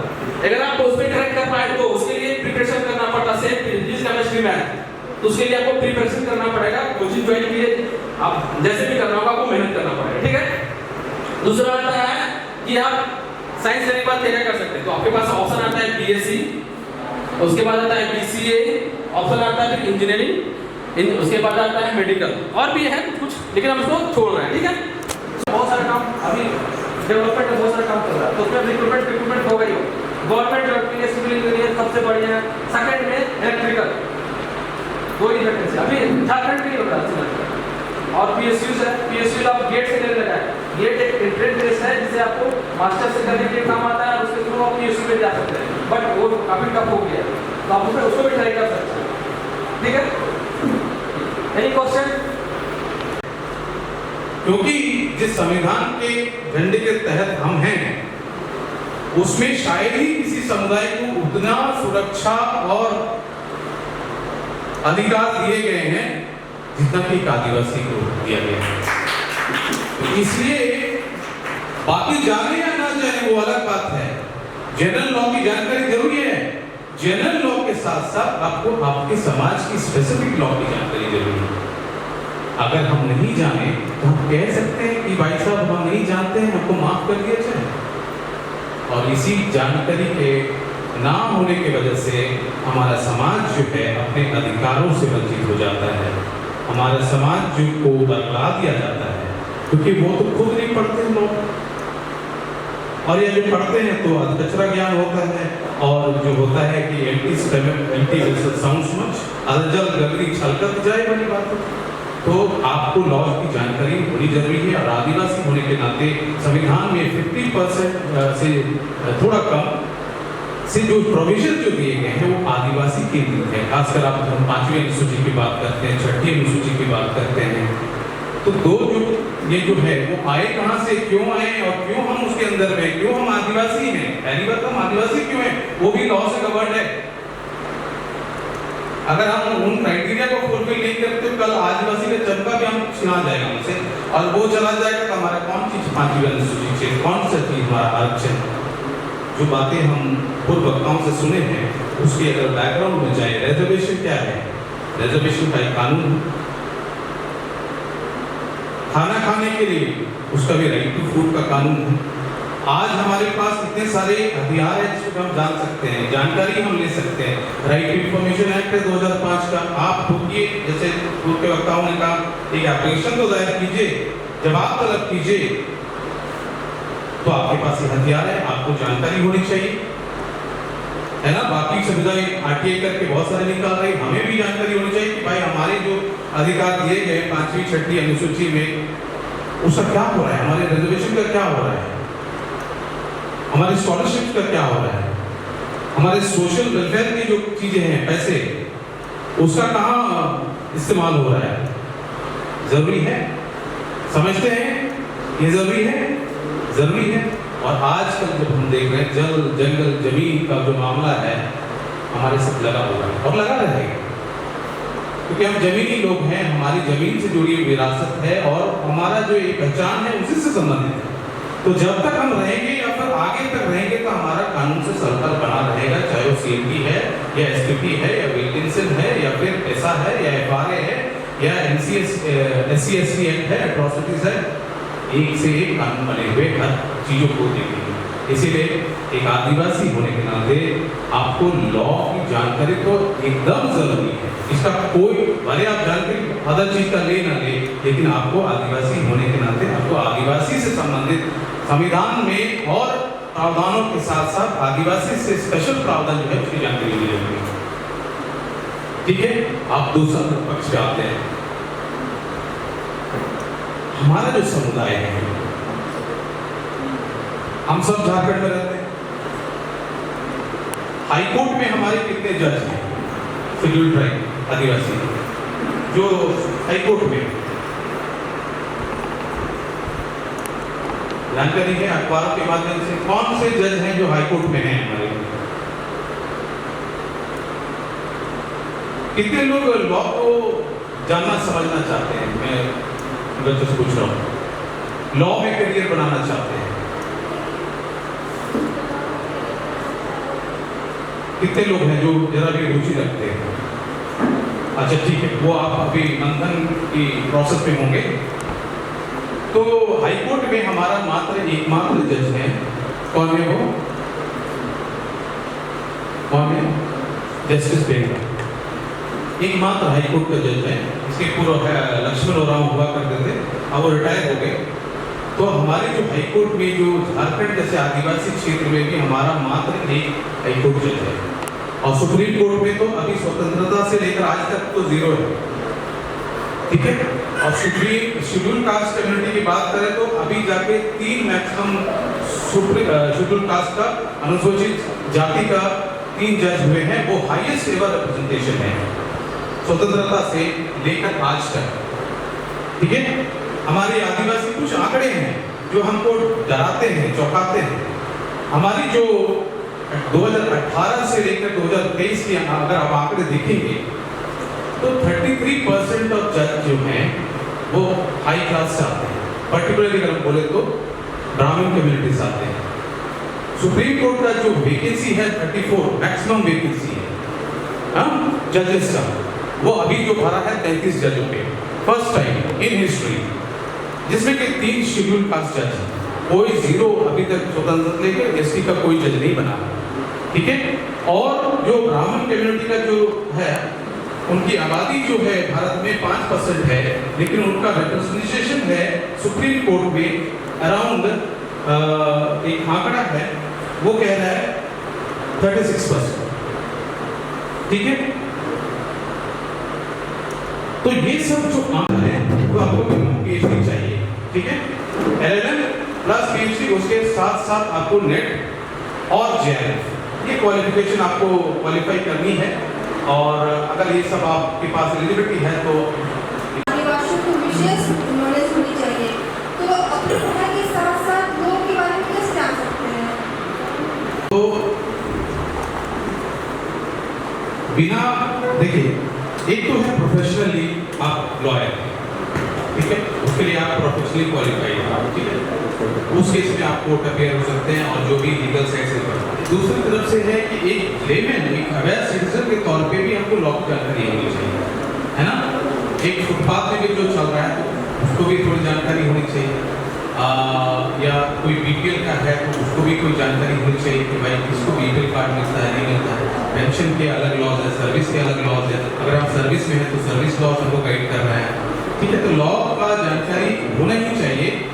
तो एक तो है कि आप कितना अवेयर हैं अपने चीज़ों को लेकर, किस भी चीज में आप काम कर रहे हैं तो आप उसमें कितना अवेयर है। पहला तो एक जानकारी आप स्वतः जुटाएं, ठीक है, अवेयरनेस आप खुद क्रिएट कीजिए अपने लिए, ठीक है। दूसरा है कि कुछ कोर्सेज भी रन होते हैं, जिस भी फील्ड में आप काम कर रहे हैं तो जरूरी नहीं है कि आप लॉयर हैं और तभी आप एनरोल कर पाएंगे। जैसे कि पोस्ट ग्रेजुएट डिप्लोमा है, मान लीजिए आप कॉर्पोरेट साइड में आप जॉब कर रहे हैं और तो आपको कॉर्पोरेट साइड में आप गए MBA करके, वहाँ भी आप पढ़े हैं कुछ लॉस, लेकिन आपको इच्छा करती है कि क्योंकि आपका सारा काम काज अभी कंप्यूटर से संबंधित हो रहा है तो आप साइबर लॉ भी पढ़ लें, तो मिसाल के तौर पर तो post graduate diploma in cyber law भी है, तो आपको कुछ सर्टिफिकेट कोर्स भी रन होते हैं, वहाँ से आप ले सकते हैं कुछ नॉलेज।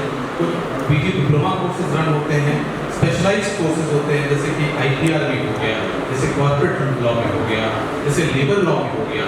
तो लेबर लॉ इसके लिए भी इम्पॉर्टेंट है, आप सर्विस में हैं तो लेबर लॉ इम्पॉर्टेंट है ना, वेजेस है, मिनिमम वेजेस है, इंडस्ट्रियल डिस्प्यूट है, तो इस तरह के कोर्सेस आप एनरोल कर सकते हैं। इसमें कोई बाध्यता नहीं कि आपको ग्रेजुएट इन लॉ होना है, वो जनरल ग्रेजुएट है और अपना एक नॉलेज आप बढ़ा सकते हैं। और जैसे ट्राइबल के केस में मैं कह रहा हूँ कि हमारे यहाँ पे अभी नेशनल लॉ यूनिवर्सिटी रांची में हम लोगों ने अभी एक प्लान किया है, हम लोग उस प्रोसेस में हैं और मुझे खुशी है आप लोगों को बताते हुए कि भारतवर्ष में अभी तक जो कोर्सेज चल रहे हैं वो सर्टिफिकेट इन ट्राइबल पॉलिसी ऐसे कर रहे हैं। डिप्लोमा इन ट्राइबल लॉ करके कोई कोर्स अभी भारतवर्ष में लॉन्च नहीं हुआ और हम लोग अभी इसको लॉन्च करने की दिशा में आगे हम लोग बढ़ रहे हैं, जो अगले साल हो सके इसको लॉन्च करें। इसमें post graduate diploma in tribal law हम लोग लॉन्च करने वाले हैं, जिसमें कि आपको जरूरी नहीं है कि आप लॉयर हो, लेकिन कोई भी सब्जेक्ट में आप ट्राइबल मामले के विषय में जानने के लिए आप वहाँ पे एनरोल कर सकते हैं। डिप्लोमा लेके फिर आप जिस भी क्षेत्र में ट्राइबल से संबंधित मामले हैं, जैसे जंगल हो गया, खनिज हो गया, 5वीं अनुसूची हो गया, वहाँ से आप अपना नॉलेज बढ़ा सकते हैं और फिर वही जो आप फुट सोल्जर हैं समाज के लिए। तो मैं इस मंच से ये भी कहूँगा कि ज़्यादा से ज़्यादा लोगों को आप प्रेरित कीजिए कि हम वो कोर्स लॉन्च कर पाएँ और फिर हम लोग वहाँ पे कोर्स में हम लोग मिलेंगे। इम्पोर्टेंट क्वेश्चंस वगैरह होते हैं, जिसमें कि एक इम्पोर्टेंट क्वेश्चन है जिसमें कि अगर बहुत सारा लिखे वगैरह कुछ हो जाता है तो हमको ये सब चीज़ पढ़ना होता है, तो कुछ ऐसा रेफरेंसेस जिसको आप बता सकते हैं जो हमारे लिए इजी होगी। देखिए, जैसे मैंने बताया कि 12वीं के बाद जो है फ्लैट का एक पूरा गाइड आता है, उस फ्लैट को आप गाइड का देख लेंगे तो आपको पता चल जाएगा कि क्या क्या है। कोई भी एग्जाम में तो बहुत सारे गवर्नमेंट एग्जाम्स आ गए और सबकी प्रिपरेशन सब्जेक्ट और वो अलग है।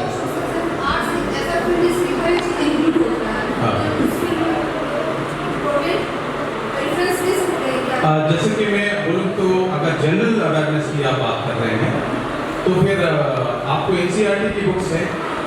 अगर UPSC वाले जनरल स्टडीज वहाँ पे देखते हैं तो NCERT को पहला वो रेफरेंस देते हैं और उसके साथ साथ जनरल फिर आप उसमें अलग अलग है कि आप आर्ट्स के जैसे सब स्टूडेंट हैं तो पॉलिटिकल साइंस है, हिस्ट्री है, फिर इकोनॉमिक्स है, तो उसके स्पेशलाइज्ड बुक्स आते हैं। तो फिर तो आर्ट्स के ही है, लेकिन उसमें आप देख सकते हैं बहुत सारी किताबें हैं उसमें। डिपेंड करता है सिविल सर्विस की तैयारी कर रहे हैं कि कोई जनरल एग्जाम के कर रहे हैं, चाहे जो भी एग्जाम के करें, कुछ गुड बुक्स हैं आप उसको देख सकते हैं उसमें। हाँ, जैसे DD बासु का है हिस्ट्री में, सॉरी कॉन्स्टिट्यूशन में, हाँ, और पॉलिटिकल साइंस में मुझे याद तो नहीं है लेकिन मुझे लगता है नीति श्रीवास्तव ऐसे करके बुक्स है। तो हर एक का कुछ एक प्रिस्क्राइब बुक्स है, वो आप। हम लोग देश के मालिक हैं, हम लोग ST नहीं है। अगर हम लोग अपने आप को ST कहते हैं तो हम लोग गुलाम होते हैं, इस तरह का बात कहा जा रहा है। तो इससे हम लोग मतलब कंफ्यूज हो रहे हैं, जबकि हम लोग बोल रहे हैं कि अगर हम लोग ST अगर नहीं है बोल रहे हैं तो फिर हम लोग आदिवासी कैसे उसको कैसे प्रमाणित करेंगे। तो इस तरह का बात आ रहा है। दूसरी बात इस तरह का भी देखने को मिल रहा है कि जैसे कि हम लोग त्रुटि में हम लोग देखें उसमें कहा गया कि हम लोग आदिवासी हम लोग मालिक हैं, इसलिए आधार कार्ड फाड़ दिया गया, पहचान पत्र फाड़ दिया गया, पासबुक फाड़ दिया गया, स्कूल छुड़वा दिया गया, ना लोकसभा ना विधानसभा, सबसे बड़ा ग्राम सभा भी कहा गया। बात तो सही है कि ग्राम सभा बड़ा है, लेकिन वहाँ इस तरह से किया गया। उसके बाद वही लोग फिर वहाँ जाके अभी लोकसभा का चुनाव भी लड़े। तो इस तरह का बहुत तरह का कंफ्यूजन है। बहुत जगह ऐसा किया गया कि अभी ये बताया गया कि हम लोग मालिक हैं तो हम लोग वोट नहीं देंगे। मतदान, इसको वो लोग परिभाषित किए कि दान नहीं करना है, जबकि मत मतलब तो हम लोग दूसरा सोच रहे हैं, वहाँ मत मतलब नहीं का प्रयोग कर दिया गया। तो इस तरह से जो किया जा रहा है, तो क्या ये सही है या गलत है? क्योंकि अभी इसके चपेट में हम लोग देख रहे हैं मैक्सिमम हम लोग का युवा लोग आ रहे हैं और एकदम वो विद्रोह टाइप का कर रहे हैं। जी, आपका बात बिल्कुल सही है। हम लोग के रूप में एसटी नहीं है, ठीक है, लेकिन संविधान और उसके हिसाब से देखें तो शेड्यूल कास्ट ऑर्डिनेंस 1950 में तो आप हैं, शेड्यूल ट्राइब के तौर पे हैं, तो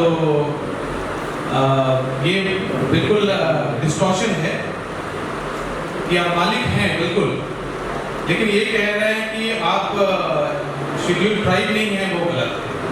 वो इसलिए कि अगर आप एक केस जजमेंट को देखें, ये सही है कि हम देखें भारत एक ऐसा देश है जो कि इमिग्रेंट्स का देश है। लोग आते गए हैं और लोग बसते गए, उनमें से आदिवासी भी कहीं से आया, लेकिन वो उस क्रम में सबसे पहला, तो वहां तक तो ठीक है कि आप उस क्रम में सबसे पहले हैं, तो आप ठीक है, बाकी बात लोग बाद में आए। और इस फैक्ट का रेफरेंस आप देखेंगे Kailash versus state of Maharashtra में मिलता है। कैलाश बनाम स्टेट ऑफ महाराष्ट्र का केस है सुप्रीम कोर्ट का, जिसमें दो डबल बेंच का ज्ञानसुधा मिश्रा और जस्टिस ज्ञानसुधा मिश्रा और एक जज और नाम याद नहीं आ रहा, डबल बेंच का सुप्रीम कोर्ट का।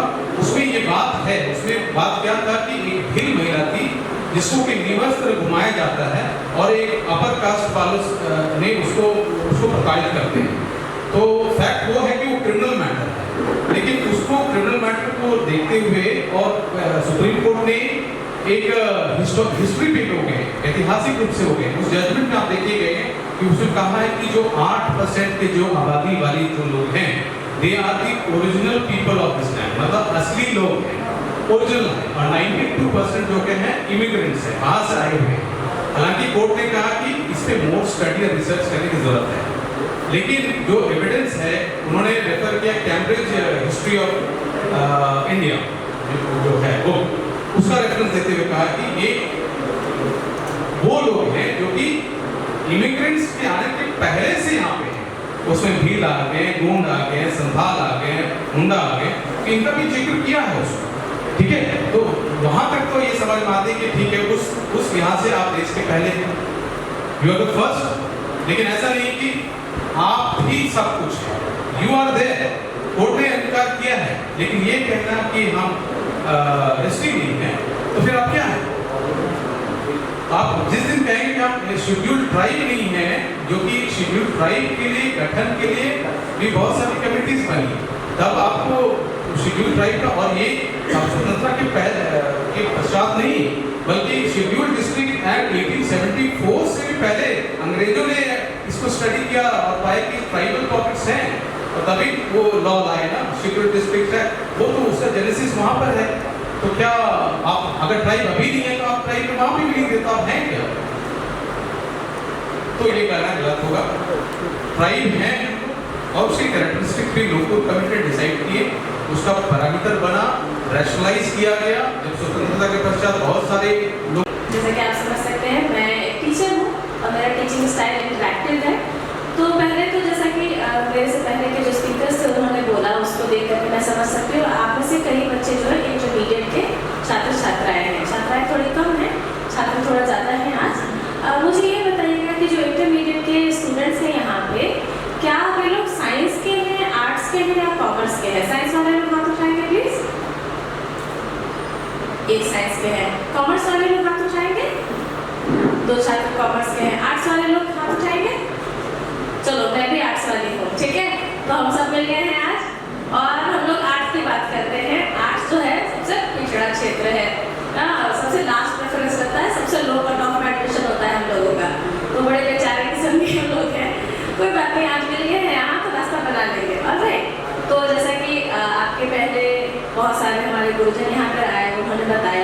कि आर्ट्स, साइंस और कॉमर्स तीन स्ट्रीम है। साइंस में भी आपको बहुत सारा गाइडेंस मिला कि क्या हो सकता है। आई थिंक फाइनेंस, एंटरप्रेन्योरशिप, इसमें भी आपको गाइडेंस मिला। मैं बात करूँगी आज आर्ट्स की। आर्ट्स 2 सेक्शन में डिवाइड होता है। एक को बोलते हैं ह्यूमैनिटीज, जिसमें कि लिटरेचर, कविता, ये सब आता है। दूसरा सेक्शन जो होता है उसको बोलते हैं सोशल साइंस। अब ये ना बड़ा ही भ्रामक सा शब्द है, बहुत ही इसमें कंफ्यूजन है कि होता क्या है। सोशल साइंस, सोशल लाइफ है ना, जो सामाजिक जीवन है हमारा, जो हम दिन बुरे देख रहे हैं, इसमें भी तो कुछ नियम है ना जो कि हमेशा होता है। जैसे मैं बुरा बोलूँगी तो आपको बुरा लगेगा ही, और मैं अगर बार बार बुरा बोलूँगी और आप मेरे से बहस नहीं कर पा रहे हैं राइट नाउ टुडे, तो आप 4 बंदों को लेके आएंगे अगले दिन और फिर मेरे से बहस करेंगे। ये तो कॉमन बिहेवियर है। बीएफसी ग्रुप्स फाइट करते हैं और यंग बच्चे तो पक्का करते हैं, कॉलेज के बाहर वो लोग बताएंगे। तो ये क्या है? सोशल बिहेवियर है। ये ऐसा ही होता है, ऐसा ही हो रहा है, बार बार हो रहा है। सवाल है, okay, I agree with you. आज आपको आई, आपको किसी ने रोका है वैसे? क्योंकि सिचुएशन पे भी डिपेंड करता है, क्योंकि मैक्सिमम लोग ऐसा नहीं देते हैं, बट कुछ लोग होते हैं लाइक मेरे पापा हमेशा सपोर्ट करते हैं और इन सब चीज़ों में मेरे भाई से ज़्यादा आगे मेरे को रखते हैं। तो ये चीज़ होता है ना, फैमिली सपोर्ट भी।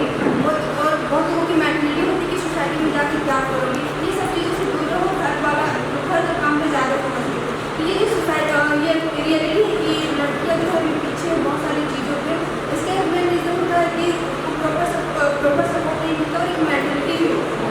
Very nice, very nice. इसका चीज़ ये होता है, अगर मान लीजिए कि आपके पास प्रॉपर अपॉर्चुनिटी है, बट कुछ कंडीशन ऐसे होते हैं जिनकी वजह से लड़के जो आगे नहीं बढ़ पाते। लाइक बहुत सारे ऐसे फैक्टर्स हो सकते हैं, फाइनेंशियली भी या फिर कुछ और वजह से भी, जिसके वजह से लड़के आगे नहीं बढ़ पाते। और तुम लोगों ने भी लाइफ में कुछ एक्सपीरियंस किया होगा, पर वो किताब में नहीं मिलेगा। अरे जब ऐसे लाइफ एक्सपीरियंस जो कि आप फर्स्ट टाइम पहली बार लिखते हो तो उसको रिसर्च बोलते हैं। अब आप जिस स्टेज में हो, आप रोट मेमोरी के स्टेज में हो, आप रट्टा मारने वाले स्थिति में हो। आपको किताब रटना है और सेम चीज किताब में लिख देनी है। नंबर आपको किताब में जो दिया गया है वो लिखने के लिए मिलेगा। तो आपके क्वेश्चन का सही answer according to books is patriarchy. महिलाओं के विरुद्ध डिस्क्रिमिनेशन होता है, उनको इक्वल अपॉर्चुनिटी नहीं मिलता है, संसाधनों से वंचित रह जाती है, उनको रूढ़िवादी मानसिकता का शिकार होना पड़ता है। पर हमारे बीच जो आज स्कॉलर मौजूद है, उन्होंने क्या कहा? न सिर्फ अपॉर्चुनिटी बल्कि सकारात्मक सहयोग, सपोर्ट जिसको उन्होंने कहा, ये बहुत ही इंपॉर्टेंट है। तो हर सोशल साइंस वाला जो यहाँ बैठा है उसको 2 तरीके के राइट्स में याद दिला दो। एक होता है पॉजिटिव राइट्स, एक होता है नेगेटिव राइट्स। नेगेटिव राइट्स जैसे कि हम पार्टी करने जाते हैं, वो हम अपनी मर्जी से कर सकते हैं। मम्मी पापा स्कूल प्रिंसिपल रहेंगे तो मजा नहीं आएगा। किसी अथॉरिटी की गैर मौजूदगी, उसका एब्सेंस को हम कहते हैं नेगेटिव राइट्स, उसको हटा दो, अथॉरिटी वाले फिगर को हटा दो। और पॉजिटिव राइट्स वो होता है जो एंजॉय करने के लिए हमको किसी अथॉरिटी फिगर की सपोर्ट की जरूरत है। जैसे कि स्कूल नहीं रहेगा तो बच्चा पढ़ेगा कैसे? स्कूल बनाने वाला कौन? सरकार, है ना? So what I am going to talk about today here is our tribal students very frequently are finding that their experiences are not part of the curriculum. आप जो तजुर्बा करते हो वो सिलेबस में नहीं होता है, और जो सिलेबस में होता है वो आपके जीवन से कनेक्टेड ही नहीं होता है। अभी हमारे बच्चे यहाँ पर बैठे हैं सुबह से शाम, मुझे लगता है बिना लंच के भी बैठे हैं, एसी भी नहीं है। और इन्हीं बच्चों के बारे में स्टैटिस्टिक्स और डेटा आ रहा है कि स्कूल में ड्रॉप आउट रेट बड़ा हाई है, बच्चे फेडअप हो जाते हैं, स्कूल से मन नहीं लगता है, उनका अटेंशन स्पैन कम होता है और स्कूल छोड़ के चले जाते हैं। मुझे हैरानी है कि इन्हीं बच्चों के रिकॉर्ड है जो कि बिना खाए पिए बैठ करके ज्ञान की बात सुनने का पेशेंस रखते हैं। So this data is not matching the reality of our tribal students. So let us have a talk here. एक बात करते हैं ना कि क्या रीजन है कि आपको पढ़ाई जो हो रहा है उसमें अपने काम की चीज नहीं मिल रही है, या आप सक्सीड नहीं कर पा रहे इसलिए आप पीछे हट जा रहे हैं, या वास्तविकता में आपको मन नहीं लगता है। मैं अपनी बातें शेयर करूंगी और मैं इनवाइट करूंगी कि आप लोग भी अपनी बातें यहाँ पे जरूर बताएं। तो जैसा कि पीछे हमारे साथी बैठे हैं बड़े चंचल वाले, उनका मन लग रहा है IBM में फॉर एग्जाम्पल, सॉरी गलत भी हो सकते हो, हाँ क्या देख रहे थे मोबाइल में मुझे नहीं पता है, तुम्हारा कुछ तो देख रहे थे, assuming IPL देख रहे थे या इंस्टाग्राम पे शॉर्ट्स स्क्रॉल कर रहे होंगे, may be, I don't know. तो तुम्हें इंटरेस्ट है रियल लाइफ के तजुर्बे में। अब जो लिटरेचर है जो पढ़ाया जा रहा है, लिटरेचर आर्ट्स के अंदर फनी भी लग रहा होगा कुछ लोगों को, बट क्योंकि मेरे अपने भाई बहन है जो इसी स्टेज में, मुझे पता है मेरा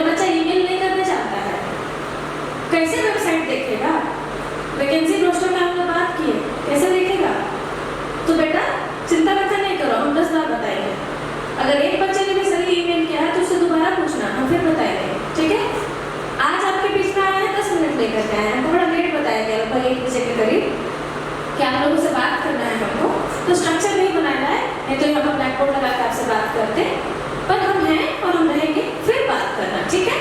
तो करियर एडवाइस आज एक दिन में नहीं खत्म अगर होता है तो we will talk again and again. आपको जितना दिन बात चाहिए उतना दिन हम लोग बात करेंगे। अभी ईमेल हुआ, बना ईमेल? अच्छा ठीक है, कोई बात नहीं है, कोई बात नहीं, ये तो एक्सपेरिमेंट था। इस बात को समझिए कि हम लोग का जो स्किल का लेवल है वो मार्केट में बहुत पीछे है। तो हम लोग जब बात कर रहे हैं कि हमको ये चाहिए वो चाहिए, साइंस वाले बच्चे भी इधर बैठे हैं, वो भी ईमेल नहीं कर पा रहे हैं, समझिए। अगर आप टेक्नोलॉजी में इतना पीछे हैं और हमको सब चीज चाहिए ना, हमको केटीएम का बाइक भी चाहिए, हमको ऑडी में भी घूमना है, हमको बढ़िया वाला फ्लैट में भी रहना है ना, और रेस्टोरेंट में भी खाना है, हमको वो सारे कंज्यूमर प्रोडक्ट्स चाहिए जो सबके पास है, तो सबके जैसा काम करना सीखना पड़ेगा। Let us not make excuses anymore. अब बहाना नहीं डालेंगे कि ये नहीं आता वो नहीं आता। और इतना बढ़िया सर लोग बता रहे थे, तुम लोग पता नहीं वीडियो गेम खेल रहे थे कि क्या कर रहे थे, तो कंप्यूटर यूज करते हो, फोन यूज करते हो, it's very nice. But again यहाँ पर मैं टीचर जैसा ही बोलूँगी, if you are playing with the technology, you are using the technology, then you should not become slave to the technology. You should use the technology. तुम मालिक हो, technology तुम्हारे काम करने के लिए नौकर है, उससे जो कराना चाहोगे आप कराओगे। तो पहला तो मेरा ये है कि आप साइंस के हैं चाहे आप आर्ट्स के हैं, technology is your friend, but please don't get ना taken away by technology out of your reality. ये तुम्हारा रियलिटी, आज जो है बैठे हो ना घर में, ये तुम्हारा रियलिटी है, ये तुम्हारा सोसाइटी है जो तुम्हारे को हेल्प करने के लिए आया है। तो अब आते हैं वापस उसी बात पे, आर्ट साइंस वाले सब बराबर है यहाँ पे, कोई खास ऊपर नहीं है तुमसे, कोई खास पीछे नहीं है तुमसे, सब वहीं पर है, इट्स ओके। मेरा जीवन मैंने तुमको दिया, पहली बात सुन लो, मैं मास्टर्स में थी, आज मैं तुम्हारे पर हंस रही हूँ ना, तुमको ईमेल करना नहीं आता है, मैं मास्टर्स में थी, मुझे फॉर्म भरना था, मेरे पास ईमेल नहीं था, ये जो मंजरी राज 2011@gmail.com बनाया हुआ है, ये कैफे वाले भैया ने बना दिया था। I was in masters, I did not know how to use an email. तुम तो मेरे से एडवांस हो, तो अगर मैं यहाँ खड़ी हूँ तो तुम तो बहुत जल्दी यहाँ आ जाओगे ना, समझ रहे हो भाई लोग सब? Done? So technological backwardness is going to keep you behind, but it will not keep you behind for a very very long time. जितना जल्दी आप उसको सीख जाओ, जितना जल्दी यूज करने लगो उतना बढ़िया है। अब आते हैं उन चीजों पे जो आज मैं बताना चाहती थी, पहले इसको बताना जरूरी था कि आपको एक्सेस करने में डिफिकल्टी होगा। आर्ट्स के फील्ड में जब आप हायर एजुकेशन में जाते हैं, जब आप करियर बनाने जाते हैं, तो क्या क्या करियर का ऑप्शन है, क्या क्या फॉर्म आप भर सकते हो। सब चीज करने के लिए आजकल सिर्फ ऑनलाइन ही है आपका बेस्ट उपाय, और ऑनलाइन में आप यूट्यूब पर भी डिपेंड करने वाले हो। आपको पता है कि हमारा बच्चा हमें कितना सुनेगा, है ना, हम लोग कैसे सुनते थे, एक दो बात बता देना चाह रहे हैं हम जब कॉलेज में थे तो एकदम मन नहीं लगता था पढ़ने में, मेरा पॉलिटिकल साइंस है, हमको साइंस से पॉलिटिकल साइंस में आना पड़ा था, because I was not good in science, fail well हो गए थे, तो अच्छा नहीं था। तो साइंस में जब आए तो बिल्कुल मन नहीं लगता था जब पॉलिटिकल साइंस में आए तो, और ऊपर से मेरा एडमिशन करा दिया गया था वुमेंस कॉलेज में। अब वुमेंस कॉलेज में कुछ मजा मस्ती था ही नहीं, क्या करते, फिर भी मेरी दोस्त लोग थी थोड़ी बदमाश, ठीक है, उनके साथ में चले जाते थे समोसा खा के, पीछे वाला खिड़की से फलांग करके, और फिर फलांग करके वापस आ जाते थे क्लास में। मेरी टीचर्स देखती थी इस बात को, that I was a naughty kid, I was jumping in and out of the class, I was not regular. But उस दिन मेरे टीचर्स ने मेरे साथ पेशेंस रखा, बोला ये शरारती बच्चे इसको रहने दो, आती तो है कम से कम, ठीक है। तो अगर आप शरारती हो, मन नहीं भी लगता है, पर फिर भी क्लास चले जाओ, सिलेबस पलट के देख लो, जो यूट्यूब से जो भी आपने सब्सक्रिप्शन लिया है अपना सिलेबस कंप्लीट करने के लिए, उसको पढ़ लो। मन नहीं लगता है कोई बात नहीं, कंप्लीट कर देना, और उसके बाद कंप्लीट करने से पहले, कंप्लीट करने के बाद कोई भी एग्जाम से पहले किसी भी बड़े से बात कर लेना, ठीक है। So that is my advice, consult your seniors, consult your guardians, and definitely do not skip any form. कोई भी फॉर्म आए, एग्जाम फॉर्म कोई भी नौकरी का, उसको आप बिल्कुल भी नहीं छोड़ेंगे। इसके अलावा मैंने आपको फेल है, लेकिन वर्ल्ड का सबसे रिचेस्ट इंडियन है, वो बिजनेसमैन है, ठीक है। तो ये मत हम बोलते हैं पढ़ाई मत करना, मेरा बेटा अभी 5 साल का स्कूल नहीं जा रहा है, बोलता हम पढ़ाई नहीं करेंगे। क्या करोगे? बाबा हम तुम्हारा मंडी का तो बड़ा बनाएंगे। हम बहुत खुश होते थे। उसकी माँ से झगड़ा भी होता है, लेकिन हम बोलते हैं तुम ठीक बोल रहा बेटा, हम भागर नहीं बनेंगे, हम मालिक बनेंगे। ठीक है, अब हम बात करते हैं ना, यहाँ चल रहा है जो भी लीगल कसर भी है। अब हम बात करते हैं 1498 में जब वास्को डी गामा आया था पहली बार इंडिया, उस समय आदिवासी कहाँ था? जस्ट बुक भूल जाइए। ठीक है, ये ब्रिटिश आया, चर्च आया, आदिवासी को गायब कर दिया। ठीक है, ये सब जो वर्ड्स मैं जो बोल रहा हूँ, हमारी महिला मित्र आई हुई है इटली से, तो बहुत सारी चीजें वो बताई है। वो 1 महीने से यहाँ पे है, आदिवासियत क्या है वो बताई है, जो मैं उसकी पॉइंट यहाँ बताऊंगा। ठीक है, अब क्या होता है बिजनेस यहाँ पे, तो हम लोग बात कर रहे हैं जब वास्को डी गामा जो बिजनेसमैन आया यहाँ पे पहली बार 1498 में, देन ईस्ट इंडिया कंपनी का पहला बंदा आया 1599 में। तब हम कहाँ थे? हम जंगल में थे, हम धांगर थे क्या? हम मालिक थे। अब क्यों बात करें नौकरी और ये गवर्नमेंट जॉब? अगर एसटी कोटा निकाल दिया जाएगा ना, सब धांगर बनेगा ना। तो जो यहाँ IAS IPS दिख रहा है साधा समाज में, कोई भी समाज में, और हम लोग का हेल्प नहीं कर रहा, उसको बोलो कि एसटी कोटा संविधान दिया है, नहीं मिलता, तुम जॉब कर रहे होते तो आज लड़ना है बॉस। ठीक है, तो भाई लोग घबरा नहीं है, 10th फेल है, 8वां फेल है, खुश रहना भाई। हम तो जो मन में आ रहा कर रहे हैं ना, मेरे पास जमीन है ना, हमको खेती करना आता है ना। मेरी दादी सब्जी बेचती थी, वो तो बिजनेसमैन थी। दादू फार्मर था, वो तो बिजनेसमैन था ना बॉस। तो कहाँ से नौकरी आ गया, धांगर बन गया हम लोग। समझ रहे क्या बोल रहे हैं भाई लोग पीछे?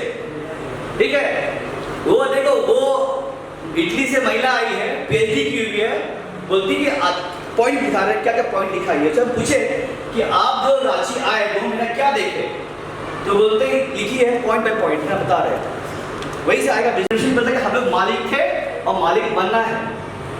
1599 में आ गया अंग्रेज, जंगल में कौन आया? चर्च आया। जितना देखना डीप जंगल में, तो नॉर्थ ईस्ट जाओ, साउथ जाओ, केरला जाओ, कौन गया? चर्च गया कि पढ़ाओ लिखाओ, इनसे जमीन लेना, बात करना है। उनको भाषा समझ में नहीं आ रहा, आप बोल रहे हैं कुड़ुक, बोल रहे हैं इंग्लिश, बुद्ध में नहीं कह सकते। क्या जो भी चर्च आया वो था इंटरप्रेटर, आया ना? हाँ, क्या सिखाया लोग, दिया बाइबल, ये पढ़ो, स्कूल दिया, नौकरी दे रहे, धांगर सब जमीन छोड़ के चला गया धांगर बनने। हुआ ना जी? हाँ, तो वही बात, धांगर नहीं बनना है। इंटरप्रेटरशिप बोलता है धांगर नहीं बनना, हम लोग मालिक है, मालिक रहेंगे। ठीक है, वहाँ पढ़ाई नहीं आता है, वहाँ आता है स्किल। यहाँ पे भाई बात के स्किल सीखो, फार्मिंग सीखो, मुर्गी पालना सीखो, है ना, सब कुछ सीखो। ठीक है, उसके बाद बात आया, मैडम बोली कि हम लोग को अपना कल्चर, अपना कपड़ा को प्रिजर्व करना है, अपना खान पान, अपना जो घर है ना यहाँ का मट्टी घर, उसको करना है। आदिवासी मतलब होता, बता रहे, आदिवासी मतलब वो होता है, वो इंसान जो पृथ्वी के को नष्ट नहीं कर रहा है। अगर हम आदिवासी हैं, हम जंगल काट के बिल्डिंग बना रही है, हम आदिवासी नहीं है बॉस, हम पृथ्वी को नष्ट कर रहे हैं। समझ रहे क्या बोल रहे हैं ना? बुझ ले, आदिवासी वही है जो पृथ्वी को नष्ट नहीं कर रहा है, चाहे वो कोई भी जात का हो। ठीक है, तो वहीं से मंडी में बन के आया है, वहीं से अपना भाई ये ऑर्गेनिक क्लॉथिंग में आया है। तो बिजनेस ऐसे होता है कि आप पृथ्वी को क्या दे रहे हैं। जब बात करते हैं गूगल का, व्हाट्सएप को, क्या किया, एक देखा मौका, फेसबुक है ना, यंग बंदा है, तो बिजनेस शुरू होता है एक आइडिया से कि इंसान को क्या चाहिए। आज को डे में इंसान को चाहिए कि pollution free, plastic free, chemical free life चाहिए, राइट? तो मंडी में क्या कर रहा है? केमिकल फ्री फूड दे रहा है। वो क्या फूड है? हम लोग का आदिवासी खाना, छिलका रोटी, मड़ुआ रोटी, है ना, मारजोर। तो हम लोग मंडी का मकसद है कैसे हम वापस आदिवासी बन जाए, हम लोग को वापस से आदिवासी बनना है, वही हमारा बिजनेस है। ठीक है, थैंक यू, इतनी बोलना था।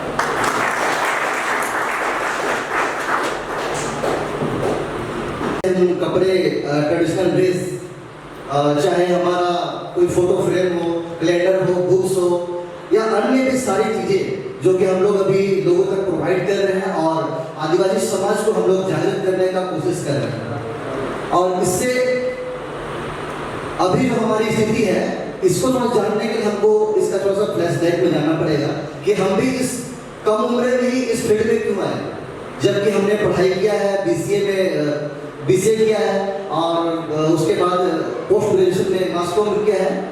तो पढ़ाई करने के बाद भी हम इस फील्ड में इसलिए आए क्योंकि हमारे पिताजी जो कि जय चलैंकर पार्टी 1995 में जो स्थापित हुआ था, और आदिवासी संस्कृति धर्म को लेके बहुत सारे जैसे कैलेंडर हुआ, बुक्स वगैरह हुआ, उसमें जनरेटर का स्थापना करके उसमें ये शुरुआत किए थे।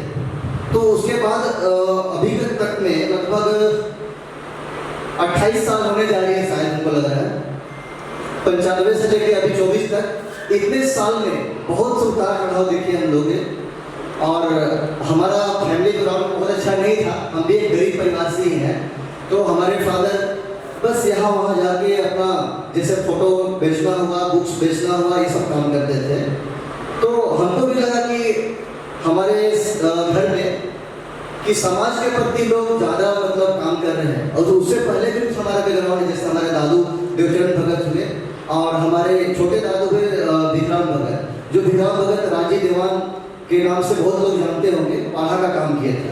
और मेरे दादू जी थे धर्म के विषय में कुछ लिखित किताबें लिखी है, जो कि 7-8 किताबें हैं, जो मार्केट में अभी भी कहीं कहीं मिलेगा वो, और उसको हम लोग जल्द ही चाह रहे हैं कि वो फिर से मार्केट में आए और लोगों को धर्म और समाज के प्रति जागरूक करें।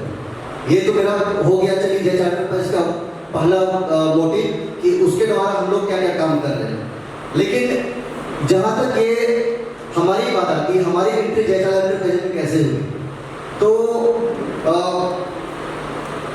हमारे पिताजी कहा करते थे कि ऐसा बिजनेस करो कि धर्म समाज को लेकर ही ऐसा बिजनेस करो कि ताकि वो सफल मतलब धर्म समाज को लेकर ही बिजनेस करने से सफलता मिलेगी, और अन्य चीज को लेकर जाओगे तो इस घर में सफलता नहीं मिलेगी। तो इसको हम बहुत गहराई से विचार किए, और मुझे लगा कि ऐसा कुछ नया फील्ड करते हैं जिसमें कि लोग अभी तक नहीं पहुंचे हैं। तो हमको लगा कि जैसे कि पारंपरिक ड्रेस पे बहुत काम नहीं हुआ था, शुरुआती दौर था, तो हमको लगा कि इसमें नया फील्ड करते हैं। और ट्रेडिशनल ड्रेस जो हमारा कुखेना हुआ, वीरू गमछा हुआ, इसको हम लोग नए वस्त्रों में हम लोग चेंज किए, जैसे बंडी हुआ, सेट हुआ, इस तरह का हम लोग इसमें काम करने लगे। तो मुझे इसको करते हुए सुनकर बहुत कठिनाई हुई थी कि हम लोग का मांग बहुत कम था, हमारे लोग जागरूक होता नहीं थे कि इसको ले। तो इसी को हम लोग मॉडिफाई करके हम लोग पहनते थे, हम लोग खुद पहनते थे, बहुत सारे सभाओं में जाते थे, प्रार्थना सभा होता था, और भी अन्य समाज का मतलब जैसे मेला हुआ, यात्रा हुआ, इस सब में भी हम लोग अपना सामान लेके बेचे हैं, ताकि हमारा पॉकेट मनी भी निकल पाए और हम लोग समाज से जुड़े भी रहें। तो उसमें हमारा इनका बहुत कमी था, जो कि समझिए अपना कपड़ा खरीदने साल में 2 खरीदने तो बहुत था, इस तरह का भी हमारा हालत रहा है। तो इसी को हम लोग बढ़ाते अभी लोगों का प्यार इतना मिल रहा है कि हम अभी सेकंड ब्रांच जस्ट अभी मार्च में शुरुआत किए, जो ITI बस स्टैंड आदिवासी चौक में है, जिसको हमारे लोगों का काफ़ी सपोर्ट मिला और काफ़ी सहयोग मिल रहा है, जो कि अभी क्वालिटी पे हम लोग विशेष ध्यान दे रहे हैं। जैसे हम अभी पहले ये बंडी है जिसमें एम्ब्रॉयडरी किया हुआ है, ये सारा अपना डिजाइन है, और इसमें अलग हम लोग अभी बहुत सारा काम करने की कोशिश कर रहे हैं। जैसे शादी में अभी देख रहे हैं हम लोग, हर शादी में कहीं ना कहीं लहंगा हुआ, चाहे अपना साड़ी हुआ, मतलब यूज कर रहे हैं ट्रेडिशनल ड्रेस को, हर लोग यूज कर रहे हैं। ऐसा कोई शादी नहीं देख रहे हैं अभी कि बिना ट्रेडिशनल ड्रेस या बिना गमछा का शादी हो रहा है। तो ये देख के हमको बहुत अच्छा लगता है कि हमारा भी योगदान समाज में कुछ जा रहा है। तो इसको हम लोग और इस तरह प्यार आप लोग का मिलते रहेगा, तो हम लोग इसमें और ज़्यादा काम करेंगे और इसमें आगे बढ़ेंगे। और हमारा सपना यहीं तक नहीं रहेगा, हमारा सपना अभी शुरुआत में है, यानी कि हमको अभी कहाँ जाना है मुझे नहीं दिख रहा है। जैसे बोलते हैं ना शीत, जैसे कि धुंध होता है ना, जो ठंडा में धुंध समझ रहे हैं ना, शीत जो कि रहता है, वो धुंध जैसे जैसे आगे हम लोग बढ़ते हैं तो ऐसा धुंध छटते जाता है। तो हमारा भी रास्ता इस तरह का ही है, अभी बहुत लंबा हमको नहीं दिख रहा है, लेकिन हाँ हमको हिम्मत है कि हमको चलना है और समाज के लिए कुछ करना है और अपना साथ में रोजी रोटी भी देखना है, अपना परिवार भी पालना है। बहुत से जैसे हमारे घर में एग्जाम्पल है कि या कोई भी समाज से भी जिनका घर का स्थिति बहुत अच्छा नहीं होता है, आप लोग भी देख रहे होंगे, तो हम करना चाहते हैं कि हमारा घर का स्थिति भी अच्छा हो और समाज को हम अच्छा चीज़ दे सके और समाज से बहुत सा चीज़ दे सके। इतना ही बोल के हम अपना वाणी को न बेचे बोल के हम उसको स्टार्ट किए। तो हम करते करते लेकिन इतना लोगों का सहयोग रहा कि पहला दिन में ही हम कम से कम 1000-1200 रुपये से पहले सेल किए और वो मेरा कभी कम नहीं हुआ, 1500 से कभी कम नहीं हुआ। और जो बाद में बढ़ते बढ़ते लगभग 7-8 साल हम फास्ट फूड का भी चलाए और वो मेरा पॉकेट मनी के लिए था। मेरा सुरक्षित पैसा से हम अपना पॉकेट मनी किए और साथ में घर में सहयोग भी किए। तो इस तरह का मतलब देखिए आदमी कब कहाँ चेंज हो जाए उसको कोई नहीं जानता है, इसलिए आप अपने लगे रहिए। अपने को कैसे बिजनेस में ढालना है वो आपके ऊपर है। इसके साथ साथ हम फोटोग्राफी भी करते हैं, वेडिंग फोटोग्राफी करते हैं, जो कि शादी ब्याह सब में हम फोटोग्राफी करते हैं। उसके साथ में जयचाला एंटरप्राइज का हाथ मेरे पास कैसा है, पहले फादर लोग चलाते थे, उसमें बहुत सा फिक्स भी था। साथ में ITA बस स्टैंड में हमारे गुमती हुआ करता था जो कि ईर्ष्या द्वेष से लोग उसमें आग लगा दिए थे। हमारा काफ़ी चलता था तो उसमें आग लगा दिए। तो सोचिए उसके बाद उसमें हम लोग का स्थिति बहुत दयनीय था। आग लगाने के बाद हमारा लाखों का सामान जल गया, हमारा स्थिति फिर खराब हो गया। तो हमारा पुराना स्टोर जो था हम लोग का ये नेहल बिजली ऑफिस के पास, वो स्टोर में फिर से स्टार्ट किए और मेरे बड़े भैया को जिम्मा दिया गया कि आप यहाँ पर कीजिए। वो भी कुछ दिन चलाए, लेकिन चलाने के दौरान भी आर्थिक स्थिति अच्छा नहीं था और इनकम कम था, तो वो उतना सेव नहीं कर पाया। अब हमारा उसी समय फास्ट फूड जो चलता था, तो फास्ट फूड से हम लोग का बहुत सहयोग हुआ। वहाँ पर हमारा बिजनेस, हमारा घर चला उससे। तो इस तरह का वहाँ पर हुआ। फिर हम फाइनली हम क्या सोचे कि फास्ट फूड से हमारा जो सपना है, जो हमारा समाज में कुछ करने का या कुछ कर गुजरने का या कुछ समाज में देने का, तो हम नहीं दे पाएंगे। तब वही हमारे फादर का बात आया कि समाज और धर्म को जोड़ के जो कोई काम करो तो वो आपका सफल होगा। उसको हम विचार किए। उसके बाद हम इसमें कपड़े लाइन में हमारे बात शुरू हुआ। जयचाला एंटरप्राइज में पहले फोटो फ्रेम, कैलेंडर, बुक्स इत्यादि बिकते थे, लेकिन जो कपड़े का दौर है वो हमारे आने के बाद शुरू हुआ। और कपड़े में हम लोग सोचे कुछ नया करना चाहिए। करते करते हम लोग आगे बढ़ते गए, धुंध हटता गया और अभी सफल बिजनेस तो नहीं कर सकते, लेकिन हमारा अभी स्ट्रगल जारी है। आप लोगों का सहयोग अच्छा मिल रहा है और इसी तरह आप लोग भी कुछ बिजनेस फील्ड में आए और किन्हीं को इस तरह का बिजनेस करना है तो हम लोग से संपर्क जरूर करें।